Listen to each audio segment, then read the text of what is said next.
정보가 있는 시사 토크쇼 장윤선, 박정호의 팟짱.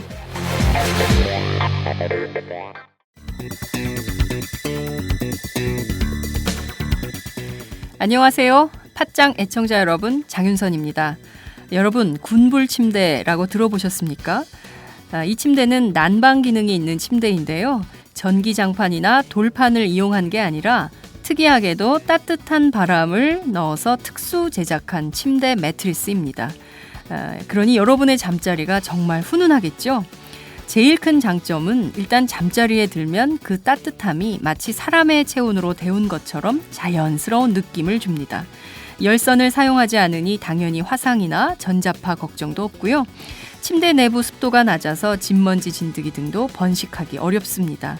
일교차가 큰 환절기에도 정말 유용하고요. 여름에도 매트리스를 항상 뽀송뽀송하게 유지할 수 있습니다.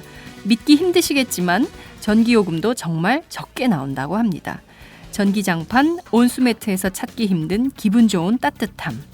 차원이 다른 따뜻함을 원하신다면 02-2245-3531, 02-2245-3531로 연락 주시면 상담과 구매가 가능합니다. 기분 좋은 따뜻함, 군불 침대. 팟짱 듣고 전화하셨다고 하면 구매하실 때에 아주 좋은 일이 생깁니다. 제가 국정원 댓글 사건을 통해서 여러 가지 느낀 바가 있어서 저희가 책을 쓰면서 국정조사 개선 방안과 국정원 개혁 방안을 쓴 게 있습니다. 그 부분에 대해서 제가 좀 책을 가지고 여러분에게 설명을 해드리도록 하겠습니다.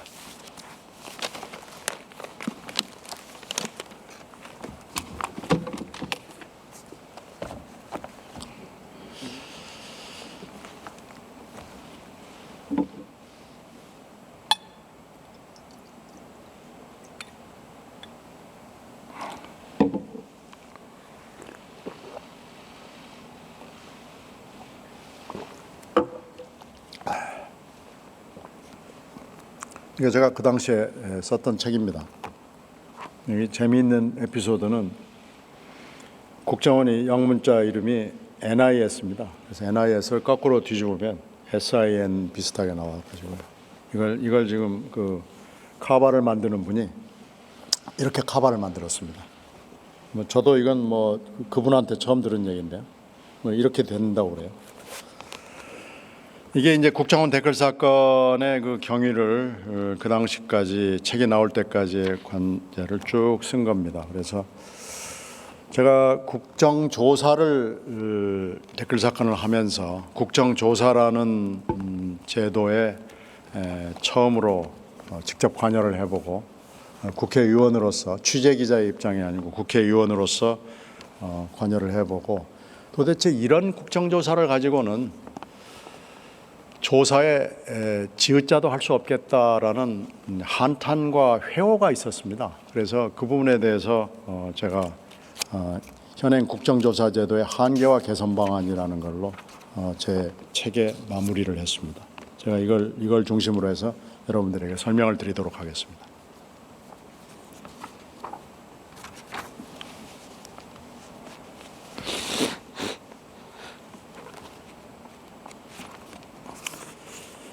국정조사라는 것은 의회 입법관에 따른 기초 권한이죠. 그래서 국정감사와 더불어서 행정부를 감시하기 위한 대단히 중요한 수단입니다.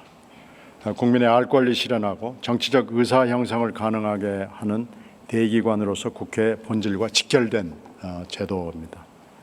상당히 중요한 제도고 없어서는 안 되는 제도입니다. 사법부 판단과 행정부 개입으로 해결할 수 없는 국가 주요 사안의 경우에 매번 국정조사를 실시하죠. 그래서 끄떡하면은 국민의 이름으로 조사해서 진상을 밝히자라는 얘기들을 하고요. 여기서 조사가 잘 이루어지면 진상도 밝혀내고 관련법을 제정이나 개정을 하고 그래서 이것을 행정부에 반영하도록 하는데 분명히 역할과 기능이 있습니다. 그런데 제가 관여했던 국정조사의 경우에 국정원과 경찰의 대선 개입 국회 문란을 아주 극히 일부 밝혀낸 성과와 더불어서 문제점도 아주 치열하게 드러냈습니다. 그래서 국민들로부터 그렇게 좋은 평가를 받지 못했습니다. 그건 저희들의 노력에도 문제가 있었습니다마는 국정조사 자체에 여러 가지 문제가 있었습니다. 첫째는 여당이 철저하게 협조하지 않습니다. 여당은 누구 편인지를 모르겠습니다. 그리고 그 여당은 틈만 나면 편파적으로 움직입니다. 계획서 단계에서부터 여당과 합의하기 위해서는 실질적인 진행을 위한 필수 사항을 타협할 수밖에 없었는데 현실적으로는 여당이 본회의에서 합의해 주지 않으면 아무것도 안 되기 때문에 국조계획서 승인 의결 자체가 불가능합니다. 그래서 여당이 동의하지 않으면 한치도 나갈 수 없다는 근본적인 게 있고요. 합리적이고 이성적인 여당이 있지 않는 한 국정조사는 처음부터 시작부터 어렵습니다. 근데 이제 야당성을 가지고 그러면 싸워라라고 말씀하는데 이 다수결 때문에 그 싸우는 거에도 한계가 있습니다.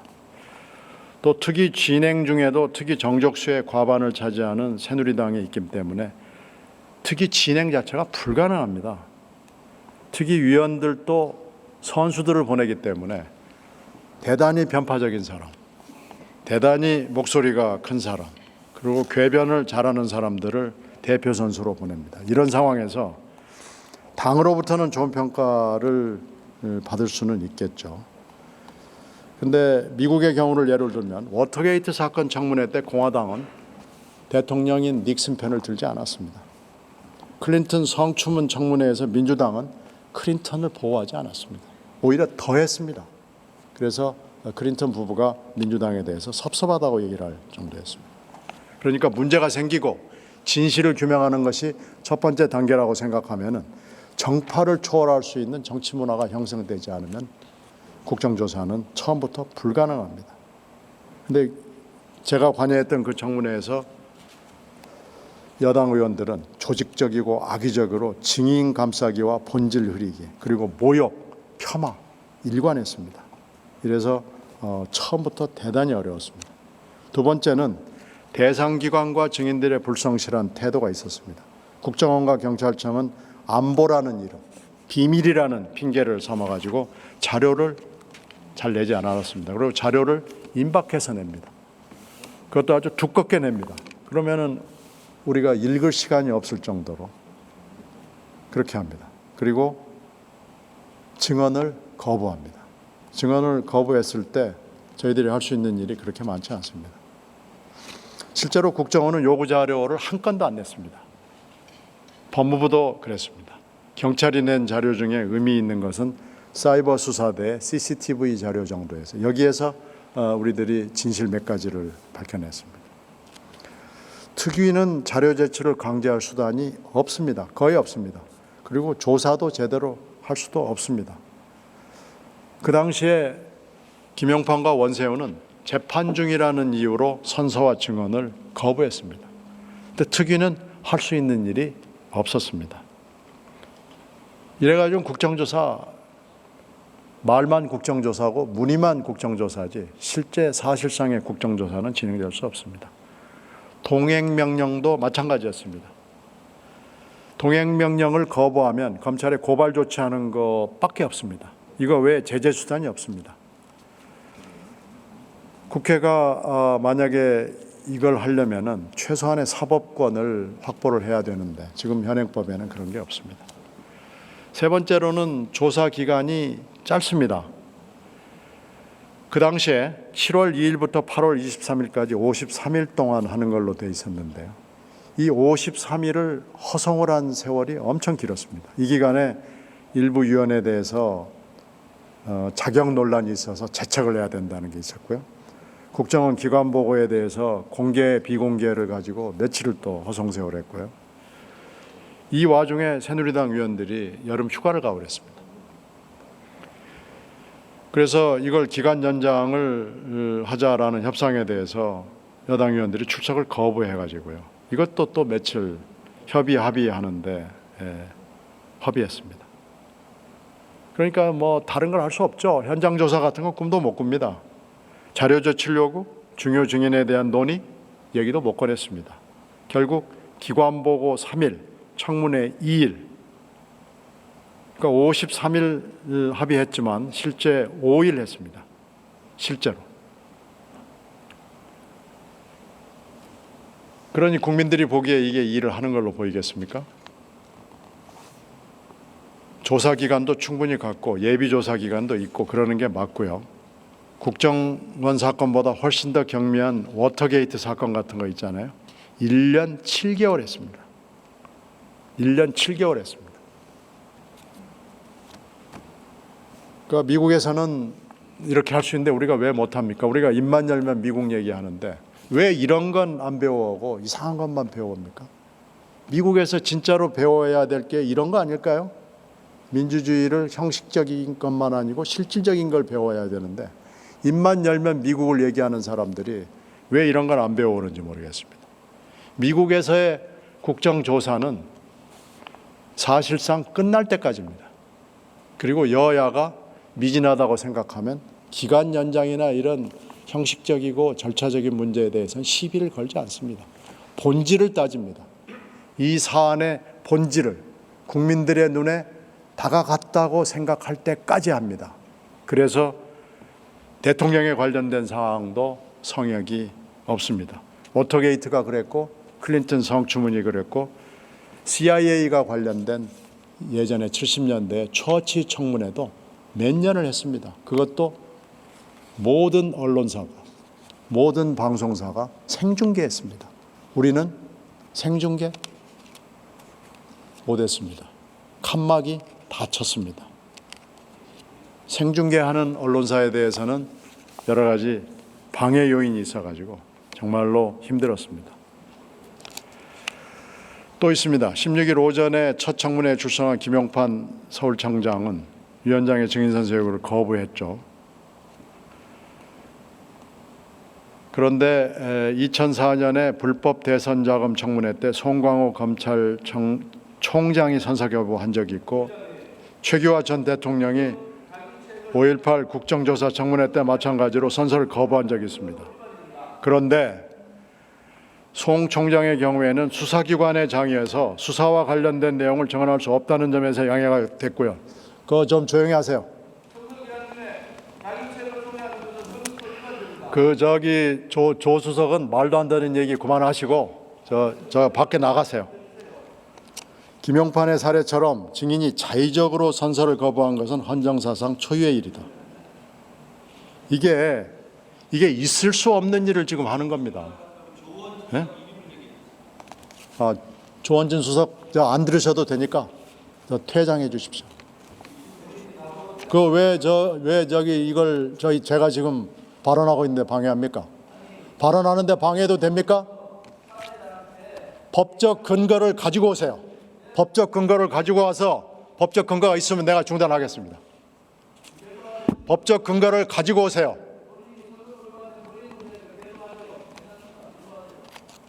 그러니까 법적 근거를 가지고 오세요.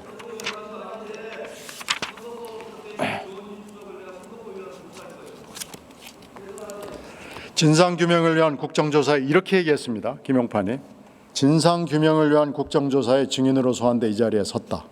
국민이 지대한 관심을 가진 이 사건에 대해서 국민의 대의기관인 국회에서 진상규명을 위해 진행하는 본 국정조사에 성실히 임하는 것이 도리다. 그러나 이 사건으로 인해 국정조사와 동시에 형사재판이 진행 중이다. 증인의 증언이 언론을 통해 외부로 알려지는 과정에서 진위가 왜곡되거나 잘못 알려지면 재판에 영향을 준다. 증인은 부득이하게 증언감정법 3조 1항 및 형사소송법에 따라 선서를 거부한다. 위원장 이하 위원들이 양해해 주기 바란다. 이게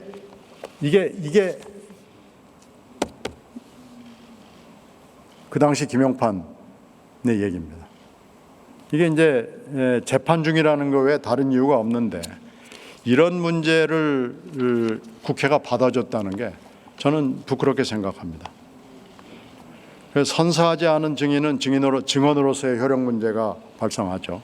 그래서 선서하지 않은 행위 자체만으로는 정당한 법적 근거를 갖춘 것으로 판단이 되고 이 문제는 위원회에서 판단해서 의결로 승인 여부를 결정을 했어야 하는데 그런 절차가 없었습니다. 따라서 선서하지 않은 두 사람을 상대로 한 신문에서 이들의 발언은 증언으로 간주될 수가 없습니다. 이런 연장선상에서 증인 선서가 없었고 증인 신문은 효력을 가질 수 없다는 얘기가 됩니다. 내년 16일의 청문회는 결과적으로 아무 법적 효력이 없는 셈이 됐습니다. 그러니까 증인이 존재하지 않는 청문회가 결국 무효라는 얘기가 됩니다. 이런 어처구니 없는 일이 그날 대명천지 여의도 국회에서 벌어진 겁니다. 그래서 이건 너무나 어처구니 없는 일이었기 때문에 이건 다시 한번 검토를 해야 될 필요가 있다고 생각합니다.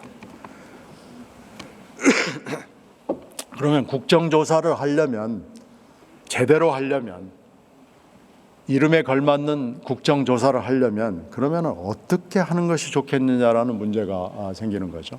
이 문제를 풀기 위해서 여러 가지 토론을 했습니다. 세미나도 했고 여러 학자들과 얘기를 했고 국회를 건너갔던 선배들과도 얘기를 했고 상당히 많은 얘기를 했습니다. 그래서 제가 내린 결론은 몇 가지가 있습니다. 그걸 좀 소개를 해드리겠습니다.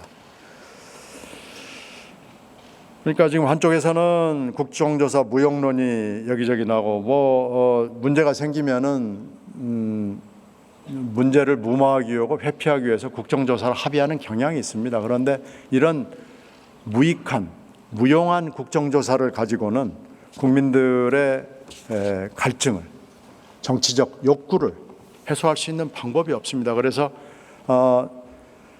국정조사를 정말로 국정조사답게 하는 게 국정원 개혁에 있어서 저는 아주 중요한 일이라고 생각을 합니다.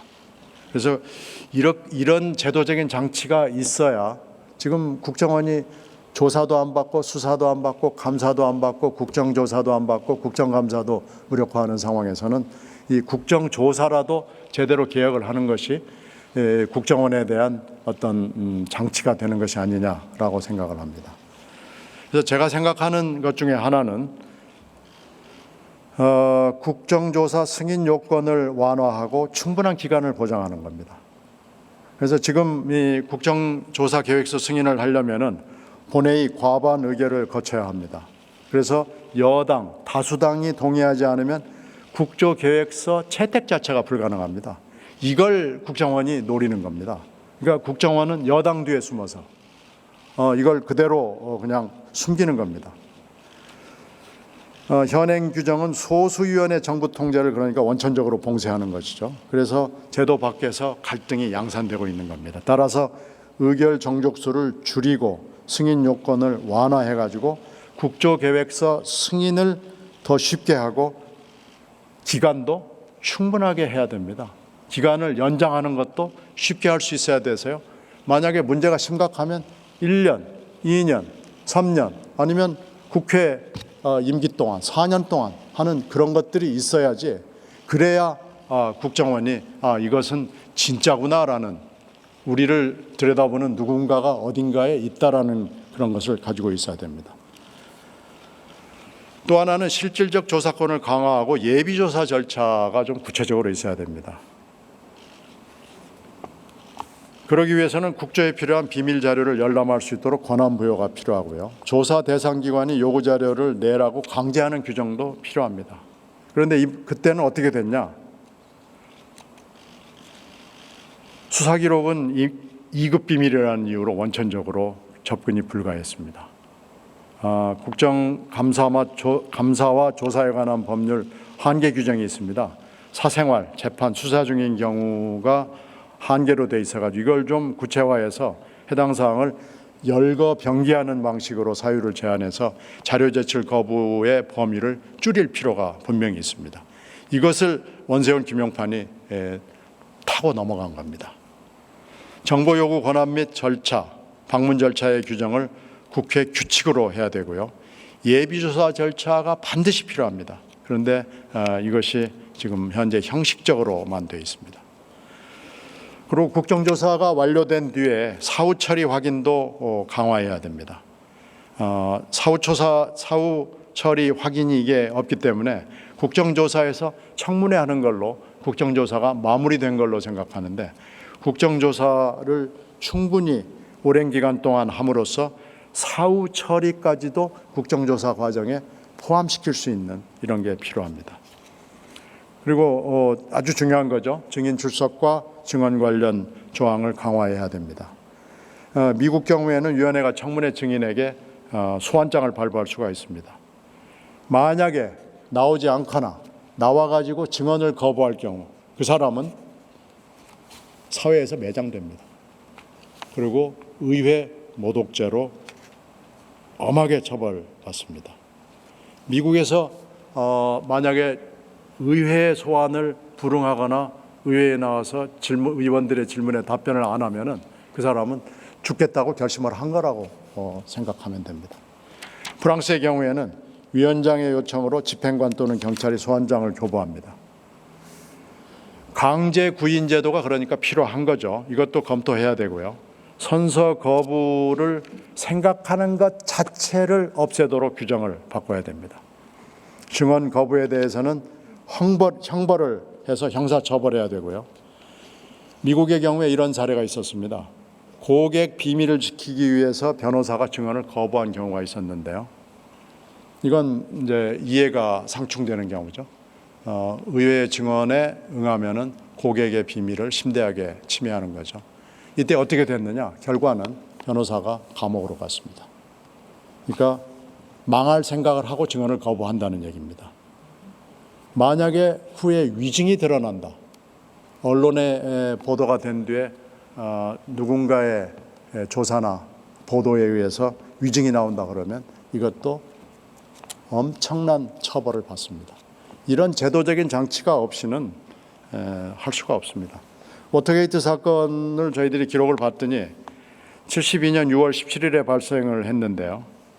73년 2월 7일 날 상원에서 청문회를 하기로 표결을 해가지고 77대 0으로 통과가 됐습니다.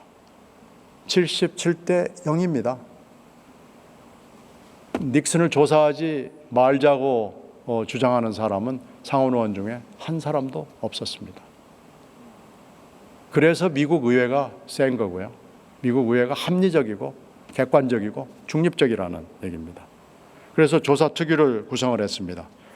예를 들어서 5월 17일부터 8월 7일에 걸쳐서 미국 3대 주요 방송사의 그 순번 중계를 통해 가지고 전국에 중계가 됐습니다.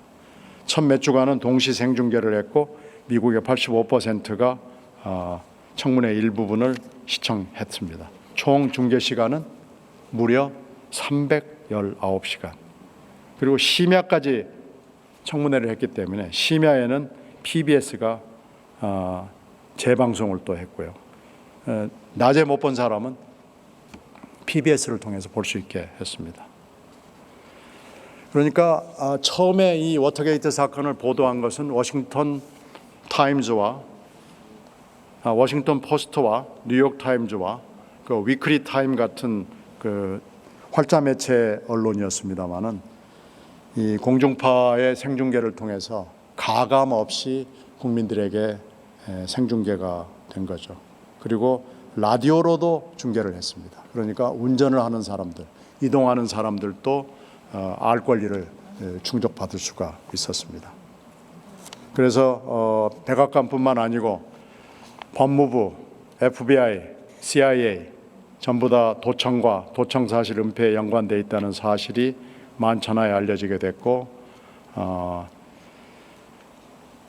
상원 청문회하고 상원 청문회 결과로 특검이 도입이 돼서 행정관료가 43명이 기소가 되고 닉슨 등 많은 조력자, 닉슨을 도와준 사람들이 유죄 판결을 받았고요.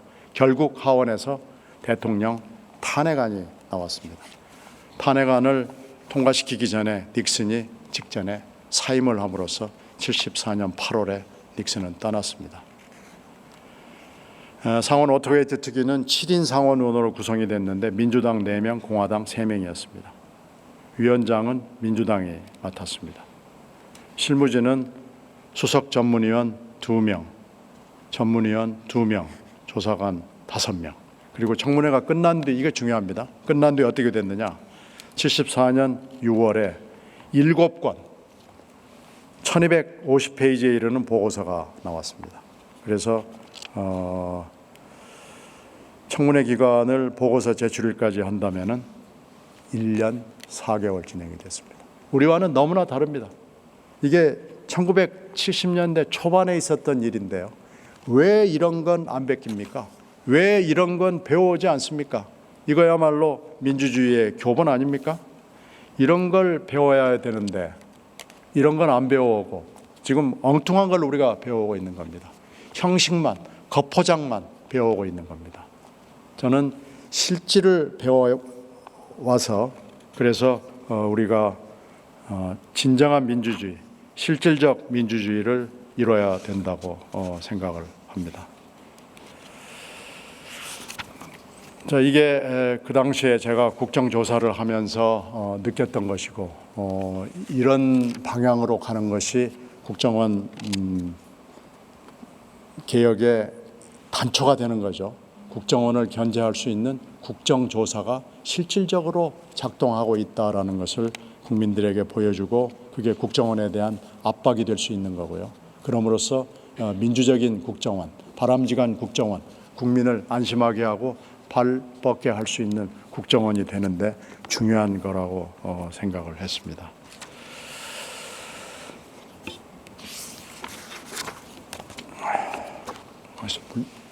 물 좀 더 갖다 주실래요?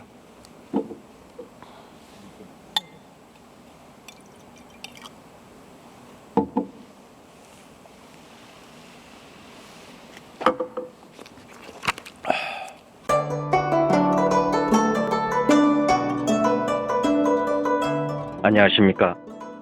저는 정도전을 15년 전에 최초로 소설로 썼던 작가 임종일입니다. 사실 정도전을 소설로 쓰는 데만 10년이 걸렸는데 그 시절 무명의 고달픈 심신을 양꼬치와 고량주로 달래주었던 풍무 양꼬치.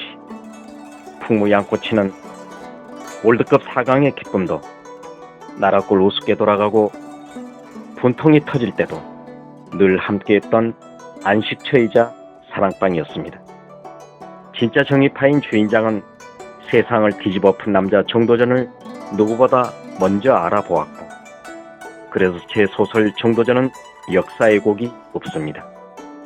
풍무 양꼬치 역시 맛과 양심이 살아있습니다. 좋은 사람끼리는 꼭 만나야 합니다. 어떻습니까? 오늘 풍무 양꼬치에서 만납시다. 2호선 구로 디지털 단지역으로 오세요. 예약 문의 02809-9292 02809-9292. 팟짱 애청자라고 하시면 정성 가득 담긴 서비스도 나갑니다.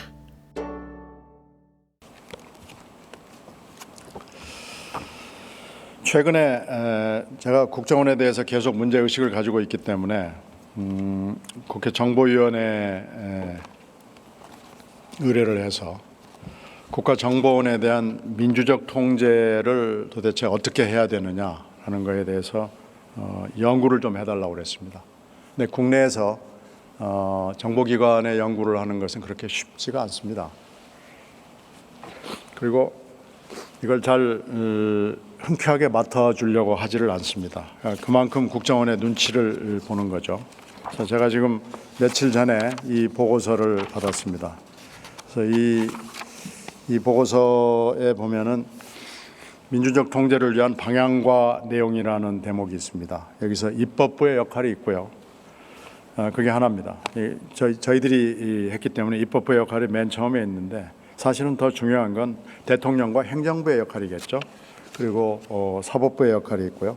언론과 시민사회의 역할이 있습니다. 그래서 이 내용이 잘 정리가 돼 있어가지고 이 부분은 여러분들에게 좀 소개를 해야 될 필요가 있지 않느냐라고 생각을 합니다. 그래서 조금 지루하실지 모르겠습니다만은 중간중간 띄어서 이 부분에 대해서 국정원에 대한 민주적 통제에 관한 내용에 대해서 좀 설명을 드리도록 하겠습니다.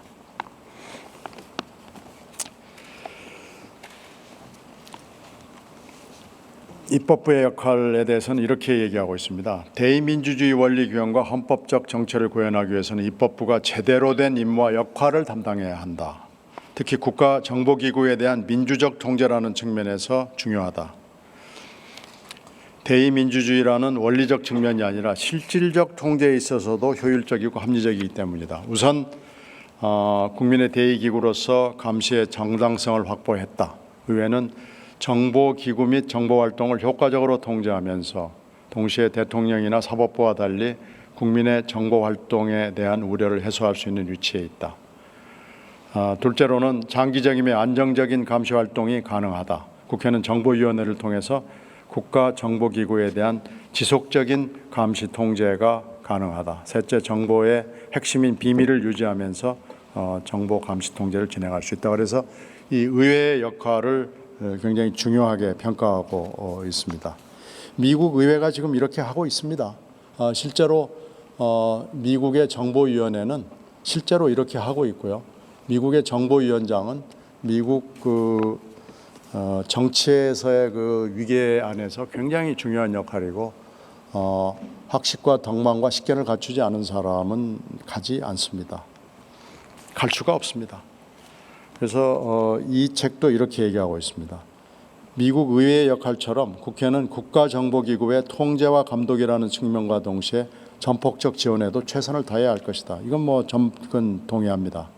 의회가 단지 감시의 권한만을 행사하는 것이 아니라 매서운 비평과 임과 함께 가장 강력한 방어자와 후원자의 역할도 해야 한다. 국민을 대의해서 국민의 기본권을 지켜나가며 보편적 국익을 관철한다는 점에서 매서운 비평가여야 하고 후원자여야 하고 방어자도 돼야 한다.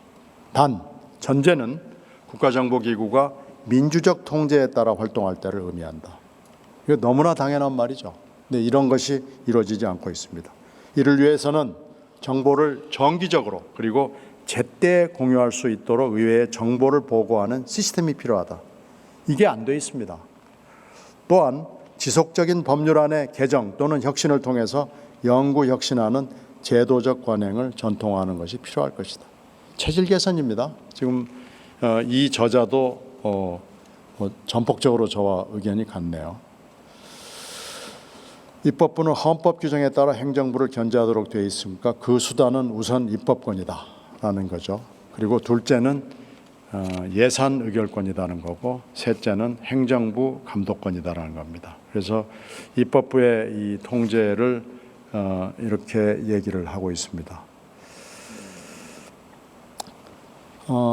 입법부의 국정원에 대한 민주적 통제 문제 이후에 입법부가 스스로 가지고 있는 문제점도 짚고 넘어가야 된다. 이건 저희들이 경청할 대목이 있는 것 같습니다.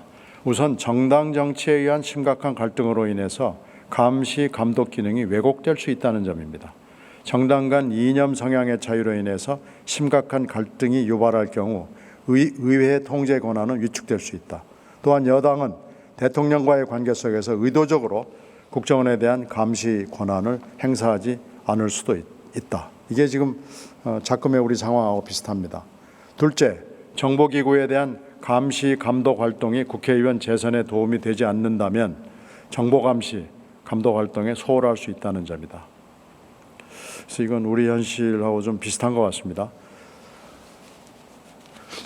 국회의원들은 정보위원회 활동이 유권자들 사이에서 정치적 입지를 강화하는 데 도움이 안 되면서 안보와는 밀접하게 관련된 정보활동을 적극적으로 통제하려 할 경우 정보 실패에 대한 책임만 지게 될 가능성이 커진다. 따라서 정보활동을 적극적으로 통제하려는 동기가 강하게 작동하지 않을 가능성이 커질 수 있다. 이건 분명히 문제가 있을 겁니다. 셋째, 국회의원 임기와 전문 인력의 부족, 과학기술의 발전 등으로 인해서 전문성의 한계에 지속적으로 봉착한다는 점이다. 이것도 맞는 지적인 것 같습니다. 그래서 이상과 같은 의회 감독 기능의 한계, 재선의 기회비용, 활용 가능한 기술, 제한된 인간의 인지 능력과 같은 이런 제약들은 선거를 통해 선출되는 정치 제도적 특성과 개개인의 전문성, 역량 부족과 같은 개인적 속성 등이 어렵게 만든다. 이건 경청할 대목이 있는 것 같습니다. 그 다음에 대통령과 행정부의 역할에 대해서 저자는 이렇게 얘기를 하고 있습니다. 한국의 국회, 대통령, 행정부의 관계는 국회가 정부에 관여하는 기능이 강화된 것보다는 오히려 대통령이 국회 활동에 관여할 수 있게 함으로써 정부 권한이 강화된 측면이 있으나 국회가 정보활동에 관여 통제할 수 있도록 하는 제도적 장치는 미약하다 이렇게 되어 있습니다. 이건 지금 우리 현실이 그렇죠. 그래서 한국적 상황에서 대통령은 사전적 선발과 사후적 통제를 통해서 의원들의 충성을 유도할 수 있다. 지금 우리 현실을 이렇게 표현하고 있는 것 같습니다. 그래서 현행 대통령제 하에서는 행정부가 국민의 요구에 민감하게 반응하지 않는다. 여기서 행정부는 국정원을 요구하는 겁니다. 말하는 겁니다. 또한 국무총리가 각 부를 통할하지만 국정원은 다른 행정기관과 달라 대통령 직속하에 두고 대통령의 지시감독을 받도록 하고 있어 사기관화 및 정치화할 가능성이 높다. 이런 점은 국정원에 대한 개혁에 있어 여야의 이념적 차이가 비교적 적어 의회 내 합의가 가능한 영역에서는 대통령이라는 존재가 걸림돌이 될 수 있다는 점에서 확인된다. 따라서 정보활동에 대한 통제는 정보활동의 중심에 있고 주된 수요자인 대통령이나 대통령 통제하에 있는 정부기구가 아닌 다른 기구에 의해서 이루어질수록 할 필요가 있다. 대통령과 국정원의 직접적 관계 속에서는 비밀주의와 권력 요구로 인해서 국민의 요구와 다른 방식의 정보활동이 벌어질 가능성이 커지기 때문이다. 그래서 이게 지금 쉽지 않다는 얘기를 계속 하는 거죠. 의회 차원의 민주적 통제뿐 아니라 행정부 자체 안에서도 적극적 제도적 장치를 마련해야 된다. 내부 감찰을 강화하면서 외부 시민사회 참여로 더욱 강화된 감찰 시스템을 구축한다거나 내부 고발자를 확실하게 보호할 수 있도록 함으로써 스스로 자정할 수 있도록 한다거나 부당한 정치관여 지시에 대해서는 이의를 제기하고 직무집행을 거부할 수 있도록 직무집행 거부권을 보장하는 등의 다양한 제도적 장치를 만들어가는 것이 좋은 방향이다. 이건 제가 쭉 얘기를 했던 내용인데요. 근데 이걸 제도로 도입해봐야 실제로 이것이 시행되지 않기 때문에 체질 개선과 문화 풍토를 개선하는 것 외에는 방법은 없는 것 같습니다. 궁극적으로는 감사원이 국회로 이관돼야 한다고 생각하지만 현재적 의미에서도 감사원의 역할은 중요하다. 감사원은 대통령 소속으로서 회계감사와 감찰을 담당한다. 헌법에 명시된 감사원의 권한을 통해서도 국가정보기구에 대한 일정한 감시와 통제가 가능할 수 있다. 또 감사원은 세입 세출의 결산을 매년 검사하여 대통령과 국회에 보고하기 때문에 감사원이 자기 역할을 충실하게 한다면 국가정보기구의 민주적 통제를 부분적으로 충족시킬 수 있다. 그런데 실제로 이렇게 감사원이 법률적으로 있지만 실제로 감사원이 자기 권한을 국정원에 대해서 행사한 경우는 저희들이 자료 요구를 해봐도 거의 있지가 않습니다. 그래서 문제입니다. 그래서 감사원도 이거 미국에서 좀 배워왔으면 좋겠습니다. 이렇게 좋은 것들을 왜 배워오지 않는지 저는 납득할 수가 없습니다. 사법부 역할도 중요합니다. 우리가 지금 여러 가지 사례를 통해서 댓글 사건이랄지 좌익교수 사건을 통해서 봤습니다마는 만약에 사법부가 강력한 역할을 해준다면 국정원이 그렇게 함부로 할 수는 없을 겁니다. 여기 한 대목을 좀 읽어보겠습니다. 삼권의 한 축을 담당하는 사법부도 국가정보기구에 대한 민주적 통제 역할을 할 수 있다. 그러나 사법권은 사전적 통제보다는 사후적 판단에 의한 재범 방지와 정보활동에 의한 민주적 가이드라인을 판결을 통해 제공할 수밖에 없는 한계를 지니고 있다. 이건 맞죠. 특히 최근 국정원 불법 해킹 문제와 같이 도감청에 의한 민간인 사찰 의혹이 발생할 경우 감청에 대한 사법적 통제의 수준과 내용에 대한 관심이 집중될 수밖에 없다. 또한 사법부가 강력한 의지를 가지고 재판에 임한다고 해도 증거 능력 부족으로 인해서 국정원을 상대로 원고가 승소할 가능성이 높지도 않은 것이 현실이다. 이건 맞는 것 같습니다. 저와 전적으로 의견이 같습니다. 미국의 경우 부시 행정부가 9.11 테러 이후 관행으로 수행해온 영장 없는 국내 감청 행위와 관련된 소송에서 원고 패소 판결이 내려진 경우가 있다는 점을 통해서도 알 수 있다. 미국도 이런 한계가 있다는 것을 지금 지적하는 겁니다. 이런 상황임을 감안할 때 새누리당이 발의한 통신비밀보호법 일부 개정 법률안은 시대적 흐름에 역행하는 방향이다. 이 개정안들은 전기통신사업자가 정보 수사 시 통신 제한 조치에 필요한 도감청 장비를 의무적으로 구비토록 하고 불응할 경우에 20억 원 이하의 이행 강제금을 부과하는 내용이며 이게 서상기 의원안입니다. 국가안보 수호나 범죄 수사를 위해서 국정원 등이 휴대전화 감청을 요청할 경우 이에 따르도록 하고 불응할 경우 전기통신사업자 매출액의 3% 이내에서 이행 강제금을 부과하는 겁니다. 이건 박민식 의원안입니다. 그런데 현대 휴대전화를 포함한 모든 전기통신에 대해서 법원 영장에 따라 감청을 허용하고 있는데도 불구하고 지금 현행법이 그렇게 되어 있습니다. 휴대전화 감청에 필요한 설비를 강제로 이행하겠다는 것이다. 특정되지 않은 국가안보와 범죄 수사를 위해 국민의 기본권과 인권의 훼손 우려를 감내하라는 것이다. 오히려 지금 추세는 도감청에 대한 법원의 영장 발부마저도 제한적으로 허용하는 방향이다. 국가안보와 범죄의 예방은 도감청에 의해서 지켜지는 것이 아니라 자유와 튼튼한 안보의식 속에서 가능하다는 점을 명확히 할 필요가 있다. 이게 지금 저희들이 의뢰를 한 분의 견해입니다. 이런 한계에도 불구하고 사법부 역할은 필수라는 점을 인정한다면 사법부 역할은 중요하다라고 결론을 내리고 있습니다. 사법부가 정보기구 정보활동에 대한 통제를 법과 원칙에 따라서 정당하게 행사하고 이에 대한 국민의 신뢰도가 높아진다면 더욱 큰 역할을 할 수 있다. 이렇게 되어 있습니다. 저희들이 제가 설명드린 몇 가지 사례에서 봤죠.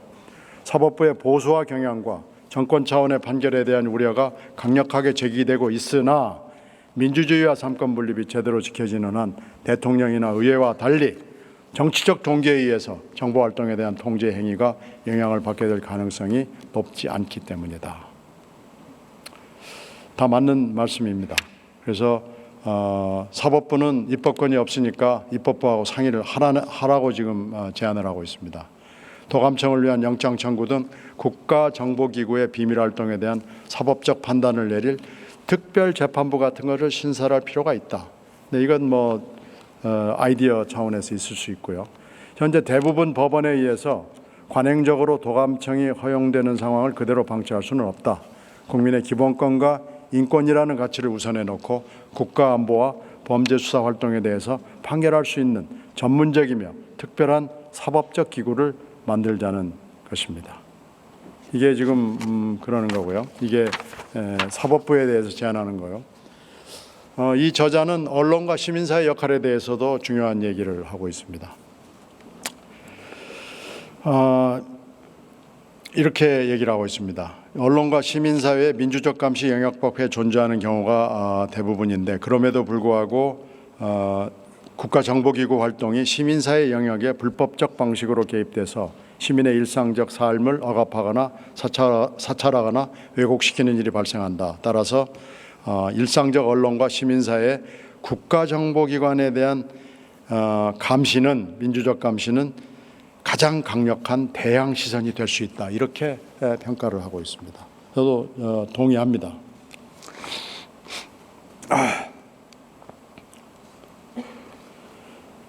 선거 기간 이외의 시간 동안 언론과 시민사회의 역할이 중요하다는 것을 보여주는 사례는 많다. 9.11 테러 이후 미국에서 통신기록의 도감청을 허용하는 애국법이 시행되면서 테러리즘과 무관한 시민을 상대로 한 무차별적 도감청이 문제로 등장했다. 미국 국가안전보장국은 애국법 215조를 토대로 통신기록을 한꺼번에 수집해서 5년간 보관하는 권한을 행사했다. 이에 대한 미국 언론과 시민사회 공론장에서 오랜 토론을 통해서 2015년 6월에 법원의 허가 없는 대량 통신기록 수집을 금지하는 미국의 자유법 USA 프리덤 액트가 상원에서 통과됐다. 이게 이제 미국의 경향이죠. 언론과 시민사회가 직접적으로 입법과 제도 설립을 할 수 없지만 주권자의 입장과 비판자의 입장에서 감시와 대안의 시선과 창고로서의 역할을 할 수 있다. 그러니까 이게 지금 이렇게 봤을 때는 지금 입법부의 역할도 중요하고요. 대통령의 역할 물론 중요하고요. 사법부의 역할 물론 중요하고요.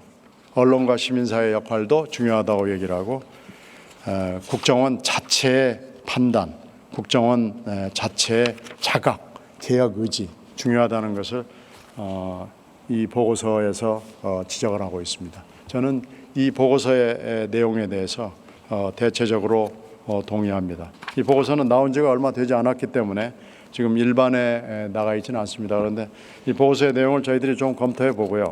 이것을 일반에게 전파할 수 있는 방법을 세미나나 뭐 이런저런 방법을 통해서 좀 생각을 해 보도록 하겠습니다. 이건 정보위원회에서 용역을 준 것이기 때문에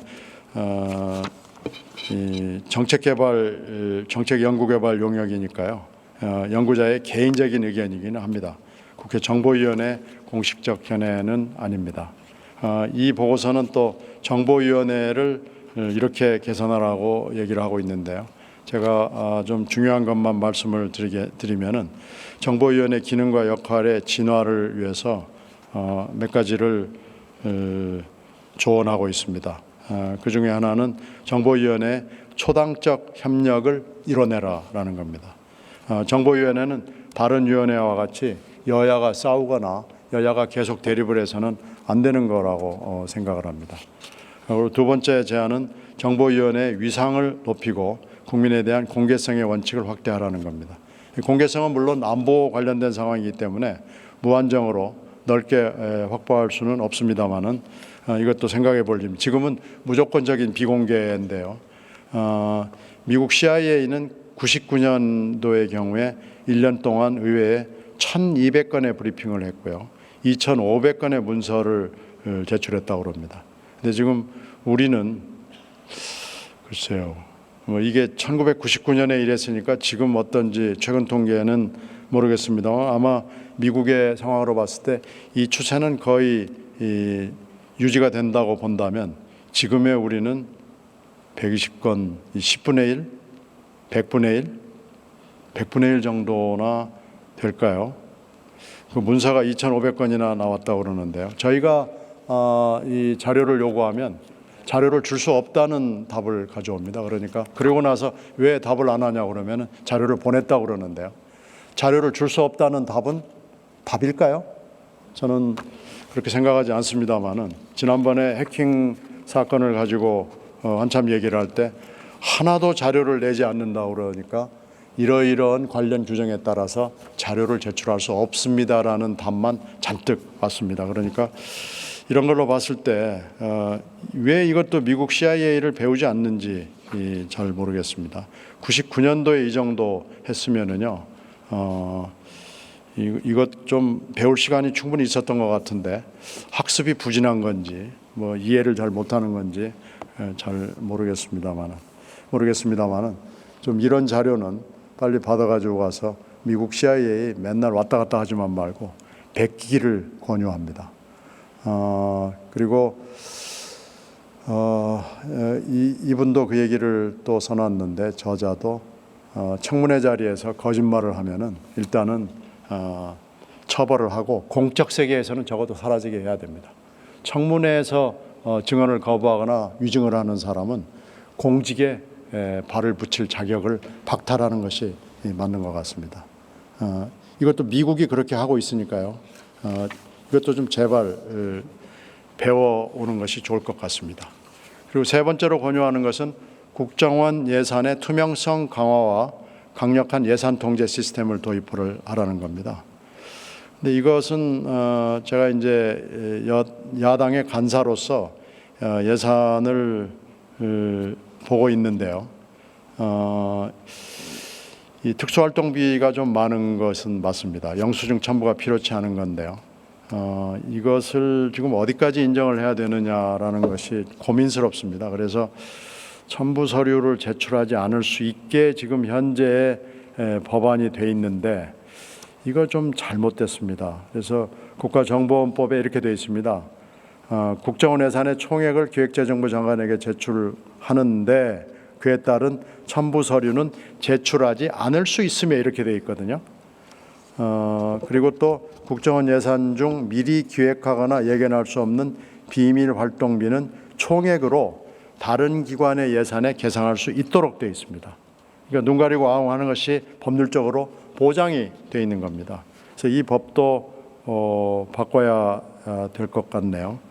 2014년 법률 개정에 의해서 그 조항에도 불구하고 국가정보위원회에 국정원의 모든 예산의 실질 심사를 받고 필요한 세부 자료를 제출할 수 있도록 돼 있다라고 지금 최근 상황을 소개하는데요. 저희들이 사실 지금 현재 시스템 하에서 국정원의 예산을 정보위원회가 또 정보위 예산소위가 세밀하게 들여다보는 것은 원천적으로 좀 어렵습니다. 시간적으로도 그렇고요. 자료상으로도 그렇고요. 그래서 이분이 지금 하는 것은 적어도 국가정보위원회는 국정원의 예산 항목을 정확히 확인할 수 있어야 한다. 국회의 가장 강력한 권한 중 하나가 예산 의결권입니다. 이런 권한에도 불구하고 국정원의 경우는 무용지물이 되어버리는 상황에 봉착한다. 따라서 총괄 예산과 비밀 예산을 규정하는 내용을 삭제하고 국정원의 모든 예산을 실질적으로 심사할 수 있는 법률로 바꿔야 한다. 안보와 기밀이라는 이유에도 불구하고 지금까지 국민들의 신뢰가 높지 않은 상황에서 예산이 정치적 목적이 아니라 안보와 정보에 사용되고 있는지 확인하는 것은 국회의 의무다. 국정원이 문제 제기하는 정보 보안 문제에 대해서는 정보위원회 차원에서 예산을 심사하는 위원들의 보안 기준을 높이는 국회 차원의 상응 조치를 동시에 제도화하면 문제가 풀릴 것이다. 동감합니다. 국정원 예산이 확정되기 이전에 정보위원회와 예결위원회 위원 중 일부로 구성된 별도 기구를 통해 사전 보고를 받고 심사해야 한다. 동시에 이 기구는 전문가들의 특별 자문을 받을 수 있도록 해야 된다. 이게 중요합니다. 국회의원이 뭐 신이 아니고 모든 걸 다 할 수 있는 사람이 아닌데 국회의원만 볼 수 있게 함으로써 사실상 이 내용을 파악하는 것이 상당히 어렵게 되어 있습니다. 그리고 이 자료는 밖으로 가지고 나올 수도 없고 안에서만 볼 수 있기 때문에 이 부분에 대해서는 전폭적으로 제도 개선이 있지 않는 한 이 국정원 예산 부분에 대해서 전문적인 조언을 주기도 뭘 점검해 내기도 굉장히 어렵습니다. 물론 보안 문제는 해야죠. 각서를 쓰고 국정원 검토를 하고 해야죠. 그리고 국정원장은 소관 예산에 대한 회계 감사와 직무 감찰을 실시하고 매 회계 연도마다 세입세출 결산 보고서를, 매 분기마다 회계 보고서와 사업 집행 보고서를 정보위원회에 제출하는 것을 원칙으로 하는 것도 검토되어야 할 것이다. 이건 맞는 말씀입니다. 그리고 예산 말고 이제 상시 지원 기구 설립을 하라는 거죠. 이게 굉장히 중요합니다. 지금 지원 받을 수 있는 조직이 거의 없거든요. 사람도 없고요. 보좌진도 볼 수 없게 돼 있기 때문에 상시 지원 기구가 필요하고 지원 인력이 필요합니다. 그러니까 전문가들이 필요한 거죠. 그래서 이 전문가와 기구가 필요하다는 것에 대해서 국정원은 비밀 유지가 어렵다는 근거를 제시하면서 반대합니다. 그러나 미국 경험을 보면은 근거가 미약하다고 지적을 하고 있습니다. 미국에서의 정보 누설은 직원이 아니라 대부분 국회의원들에 의해서 발생한다. 국정원이 우려하는 문제 해결은 정보위원과 국정원의 누설을 막을 수 있는 제도적 방책이지 전문 직원의 채용과 지원기구의 설립을 반대하는 것은 아니다. 하여튼 명칭을 뭐로 하든 상시 지원기구는 전문성을 보강해야 된다라는 조언을 하고 있습니다. 이 전문성이 있어야 국정원을 감시할 수가 있는데요. 지금 전문성을 축적하기 어려운 구조를 만들어 놓고 국정원이 지금 일부러 피해 나가는 거죠. 그러니까 이 부분에 대해서도 이것도 이 미국이 굉장히 선진적으로 상당히 오래전에 했는데 왜 이것도 배워오지 않는지 저는 이 설명을 듣고 글을 읽을 때마다 이해가 되질 않습니다. 틈만 나면 미국 CIA 가고요. 틈만 나면 미국 의회 가고 모사드 가고 그러는데 왜 이런 걸 배워오지 않는지 이 전문성을 확보해야 된다는 건 너무 당연한 얘기 아닌지 모르겠습니다. 이 미국 경우를 이렇게 소개하고 있습니다. 미국 경우 변호사와 회계 전문가의 필요성을 강조하고 있다. 그 이유는 예산에 대한 지속적 검토에 전념할 수 있는 경험 많은 회계 감사팀을 만들어야만 실질적인 예산 편성을 할 수 있기 때문이다. 동시에 효과적으로 헌법적 의무를 실행하기 위해 입수된 정보에 의해서 법률적 판단을 할 수 있는 경험 많은 변호사가 필요하기 때문이다. 맞는 말이죠. 또 국가정보활동과 안보 문제에 대한 경험 많은 전문가의 필요성은 언급할 필요가 없다는 거죠. 그렇습니다. 언급할 필요가 없습니다. 이건 상식입니다. 예산심사와 법률적 판단 문제는 전문성의 문제이기도 하지만 국정원의 민주적 통제를 위한 전제 조건입니다. 그러니까 국정원이나 정부가 이렇게 전문성을 확보하는 문제를 가로막는 것은 그냥 방해가 아니고 민주에 반대하는 겁니다. 제가 지금 오늘 내린 결론은 이런 제가 얘기하는 모든 것들이 민주에 반대하는 제도가 지금 우리가 일상화되어 있는 겁니다. 그 미국이 이런데 미국이 70년대 처치 상원의원 청문회가 있어서 70년대부터 대대적인 CIA 개혁 작업이 있었으면은 배울 수 있는 시간이 지금 넘치고 넘치는 거 아니겠어요? 80년대, 90년대 지금 몇십 년 동안 우리가 허송세월을 한 것은 배우지 않겠다고 결심을 한 거죠. 배울 필요가 없다고 결정을 한 거죠. 그러니까 이것은 민주주의에 반대하는 결정을 한 거라고 저는 결론을 내리지 않을 수가 없습니다. 이런 전문성의 문제는 국정원의 민주적 통제를 위한 전제 조건이라고 표현을 하는 걸 보면은 이 대목에 대해서 제 생각은 확고하게 굳어졌습니다. 이 말을 들으시는 여러 의원 여러분과 국민 여러분도 제 견해에 동조하시리라고 생각합니다. 또 이렇게 썼습니다. 이런 능력의 구비는 국정원의 잘못된 행동을 사전에 제어할 수 있는 유력한 무기이기 때문이다. 이와 함께 상시 지원 기구가 수립될 경우 국회 예산처, 국회 입법조사처와의 연계 효과를 낼 수 있는 지원 협력 시스템도 구축해야 한다. 중장기적으로는 감사원의 국회 이관을 통해서 실질적이고 전문적인 감시 통제를 강화하는 방향으로 가야 할 것이다. 이건 누가 들어도 구구절절이 다 옳은 중장기 방향까지, 단기 방향과 중장기 방향이 다 한꺼번에 있는 좋은 제안인 것 같습니다. 마지막으로 제안하는 것은 정보 공유 및 관리 기능을 향상시키라는 것입니다. 정보를 공유하는 문제가 정보위원회가 국정원을 감시 통제하기 위해서는 이분은 사활적이라는 표현을 썼습니다. 국가정보원법에 국정원장은 기밀사항에 대해서 자료의 제출 답변을 거부할 수 있도록 되어 있거든요. 이 조항에 의해서 국정원은 지금 숨어가는 겁니다.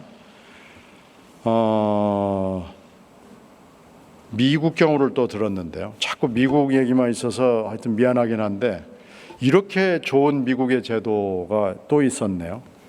미국 경우입니다. 대통령은 정보위원회가 미국의 정보활동에 대해 최신의 모든 정보를 제공받도록 해야 한다고 법률로 되어 있습니다. 법률로 이렇게 되어 있습니다. 그러니까 정보위원회는 최신 모든 정보를 제공받아야 한다고 되어 있고요. 또 정보위원회는 대중의 이익에 부합된다고 판단되는 경우 정보위원회의 결정으로 보유하고 있는 정보를 공개할 수 있다 이렇게 되어 있습니다. 그런데 이런 규정에도 불구하고 공개한 적은 사실 없답니다. 그러니까 정보위원회의 정보위원들의 자질과 판단이 남다르다는 것을 보여준다고 볼 수 있죠. 따라서 정보위원회 위원들에게는 최신의 모든 정보가 제공돼야 하고 정보위원회는 국민의 이익이라는 관점에서 정보를 공개할 수 있다는 걸 원칙으로 해야 한다. 정보는 권력과 소수를 위해 필요한 것이 아니라 국가와 국민을 위한 것이다. 안보를 위해 개인의 자유가 침해돼서는 안 된다는 정치 사상적 가치를 공유할 필요가 있다. 미국의 공익기밀해제위원회는 위원회 목적으로 의회의 감독 기능을 지원하고 행정부의 정책 결정 역할을 지원하고 국가 안보 문제에서 국민의 이익을 대변하고 국가 안보 문제에서 신뢰할 만한 역사적 분석과 연구에 새로운 방안을 마련한다. 이렇게 되어 있네요. 그리고 국회 차원의 별도의 기밀정보 공간이 마련. 이건 이제 그 공간이 국회 안에 필요하다는 거죠. 그래서 미국 경우에도 이런 마무리된 문서들이 이관된다는 겁니다. 그래서 우리 정부도 국회 도서관 등의 공간을 활용해서 별도의 기밀 자료를 보관할 수 있도록 해야 하며 정보위원과 전문 직원들의 열람이 가능하도록 해야 한다라고 쓰고 있습니다. 자, 지금 이렇게 쭉 몇 페이지만 읽어봐도 민주적 통제는 반드시 필요하고 민주적 통제를 할 수 있는 방안이 각 권력기관들마다 많이 있고 이것은 조금만 제도를 바꾸거나 법을 바꾸면은 할 수 있도록 되어 있고 이것이 국가를 위해서 필요하다는 것을 누누이 얘기하고 있고 이 저자가 다른 나라 것까지는 살펴볼 여유가 없었던 것 같습니다만은 다른 데 갈 거 없이 미국의 경우만 1970년대 이후를 살펴보면 이거 즉각 바로 도입해서 시행될 수 있는 제도적 장치가 대단히 많습니다. 이런 것들을 알고도 하지 않는 것은 무슨 이유가 있는지 잘 모르겠습니다만은 짐작한데 별로 하고 싶지 않다는 얘기죠. 이걸 국가정보원이 모르고 국가의 주요한 지도자들이 이걸 모를 수가 있습니까? 이건 미국의 교과서에 써 있는 겁니다. 다 아는 겁니다. 그리고 우리나라는 뻔질나게 미국 CIA와 미국 의회 정보위원회를 들락거립니다. 그리고 이게 어제 오늘 일이 아니고요. 몇십 년 전의 일입니다. 알고도 행하지 않은 것은 이것은 무슨 이유입니까? 모른 채 하는 겁니까? 아니면은 민주를 하기 싫다는 겁니까? 평화를 제대로 하기 싫다는 겁니까? 민주를 제대로 하면 평화가 올 수 있다는 것을 우리들이 지금 알지 않습니까? 민주를 제대로 하면 평화도 같이 올 수 있다는 것, 그리고 민생도 같이 올 수 있다는 것을 우리가 역사적 경험을 통해서 잘 알고 있습니다. 그런 점에서 봤을 때 지금 민생의 문제는 민주의 문제고 민주의 문제는 평화의 문제고 평화의 문제는 또 민생의 문제이기도 하고 그렇습니다. 민생과 민주와 평화는 끈끈한 연관관계를 가지고 있고 이 중에서 하나라도 놓치면 다른 두 개가 영향을 받는다는 것을 우리가 역사적 경험을 통해서 너무나 잘 알고 있습니다. 그러니까 제가 오늘 이 책을 이 보고서를 가지고 나오기를 대단히 잘했다는 생각이 듭니다. 그래서 이 내용은 하여튼 널리 전파할 수 있고 국정원 개혁이나 국회 개혁이나 여러 가지 또 사법부의 역할이나 언론의 어떤 감시의 포인트나 이런 것들을 얘기할 수 있는 대단히 시사적이고 교육적인 얘기들이 많이 있는 것다는 결론을 봤습니다. 그래서 이걸 전파하도록 노력해 보도록 하겠습니다.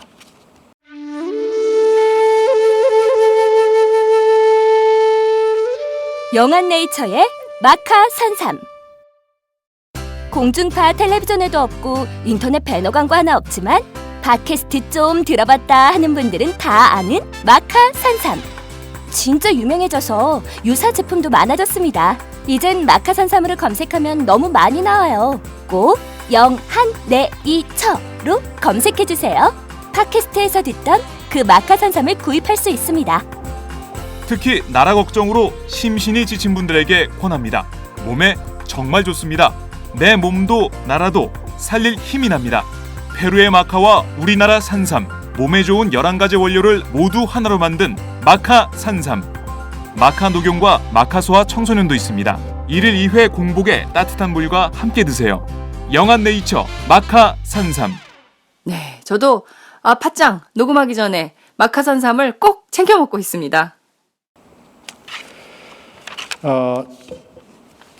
제가 이제 원래 이 필리버스터라는 게 의사진행 방해 발언인데요.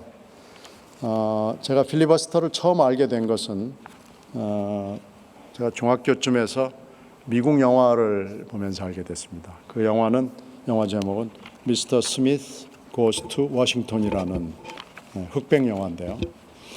뭐 이렇게 감명 깊은 영화는 아닌데 미스터 스미스라는 어디 지방에 사는 평범한 샐러리맨이 우연한 기회에 지역의 그 현안에 연루가 됩니다. 그래서 거기서 지도자적인 역할을 한 뒤에 갑자기 하원 의원으로 출마하라는 권유와 추대를 받아서 워싱턴에 갑니다. 그래서 워싱턴에 가가지고 이분은 정치를 잘 모르잖아요. 그러니까 원칙과 원론에 따라서 자기 상식과 합리적 판단에 따라서 하면서 좌충우돌하는 뭐 그런 것을 그린 영화고 약간 코믹한 영화인데요. 이제 거기서 자기의 사랑도 만나고 뭐 그러는 건데 거기에 필리버스터가 등장을 합니다. 그러면서 미국의 필리버스터는 우리나라처럼 까다롭지가 않고요. 조금 개방적입니다. 지금은 좀 법이 바뀌었습니다만은 그래서 성경책도 가져가서 읽고요. 러브레터도 가져가서 읽기도 하고요. 와이프한테 하고 싶은 얘기도 하고 해서 굉장히 코믹하게 그려져 있습니다. 그 필리버스터는 그러니까 마음에 안 드는 의사진행과 법률안 표결을 반대하는 겁니다. 근데 지금 아까 저기 조원진 수석이 방해하는 필리버스터를 또 방해하는 또 필리버스터를 필리버스터하는 또 굉장히 이상한 행동을 해가지고 저하고 약간 언쟁이 있었습니다만은 또 저런 건 또 처음 봅니다. 이게 방해하는 거기 때문에 사실은 아무거나 해도 됩니다. 노래도 해도 되고 그러는데 지금 우리 현행법은 그렇게 돼 있지 않지만요. 이건 새누리당이 약속한 법안 제도기 때문에 예. 예? 아 그래요? 저는 뭐 이 필리버스터를 무한정해서 기록을 깨고 싶은 생각은 추호도 없고요. 제 나이를 생각하면 그건 무리입니다.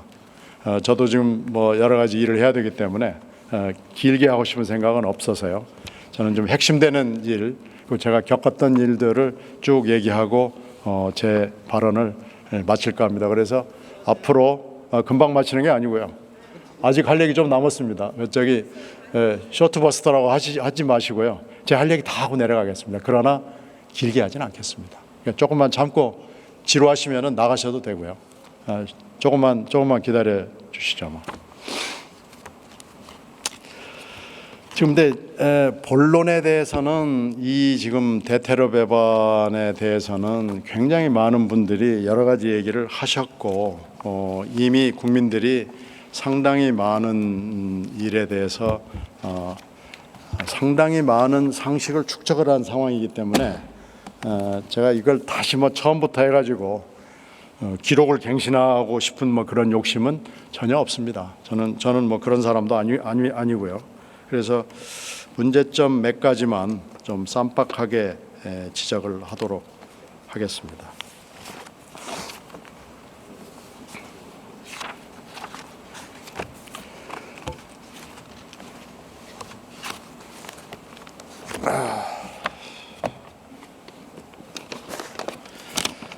지금 법안을 쭉 검토를 해보면은요, 굉장히 많은 문제들이 있습니다만은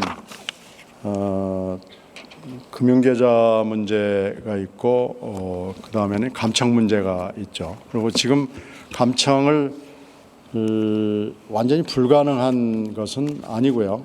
감청을 지금도 일정한 요건을 갖추면 할 수 있게 되어 있습니다. 아까 제가 설명을 간단히 드렸습니다만은 보고를 하고요. 고등법원 수석부장판사의 영장을 받으면은 할 수 있고요. 지금 실제로 수사기관이나 금융당국이 이런 제도를 이용을 하고 있습니다. 그런데 테러라는 것이 불시에 날 수 있고 요즘에는 이제 휴대폰이라는 것이 너무나 광범하고 일반적으로 활용되기 때문에 이 부분에 대해서 기술적 진전에 따라서 뭔가 좀 제도적 개선이 있었으면 좋겠다 그래가지고 각국이 고민을 하고 있고요.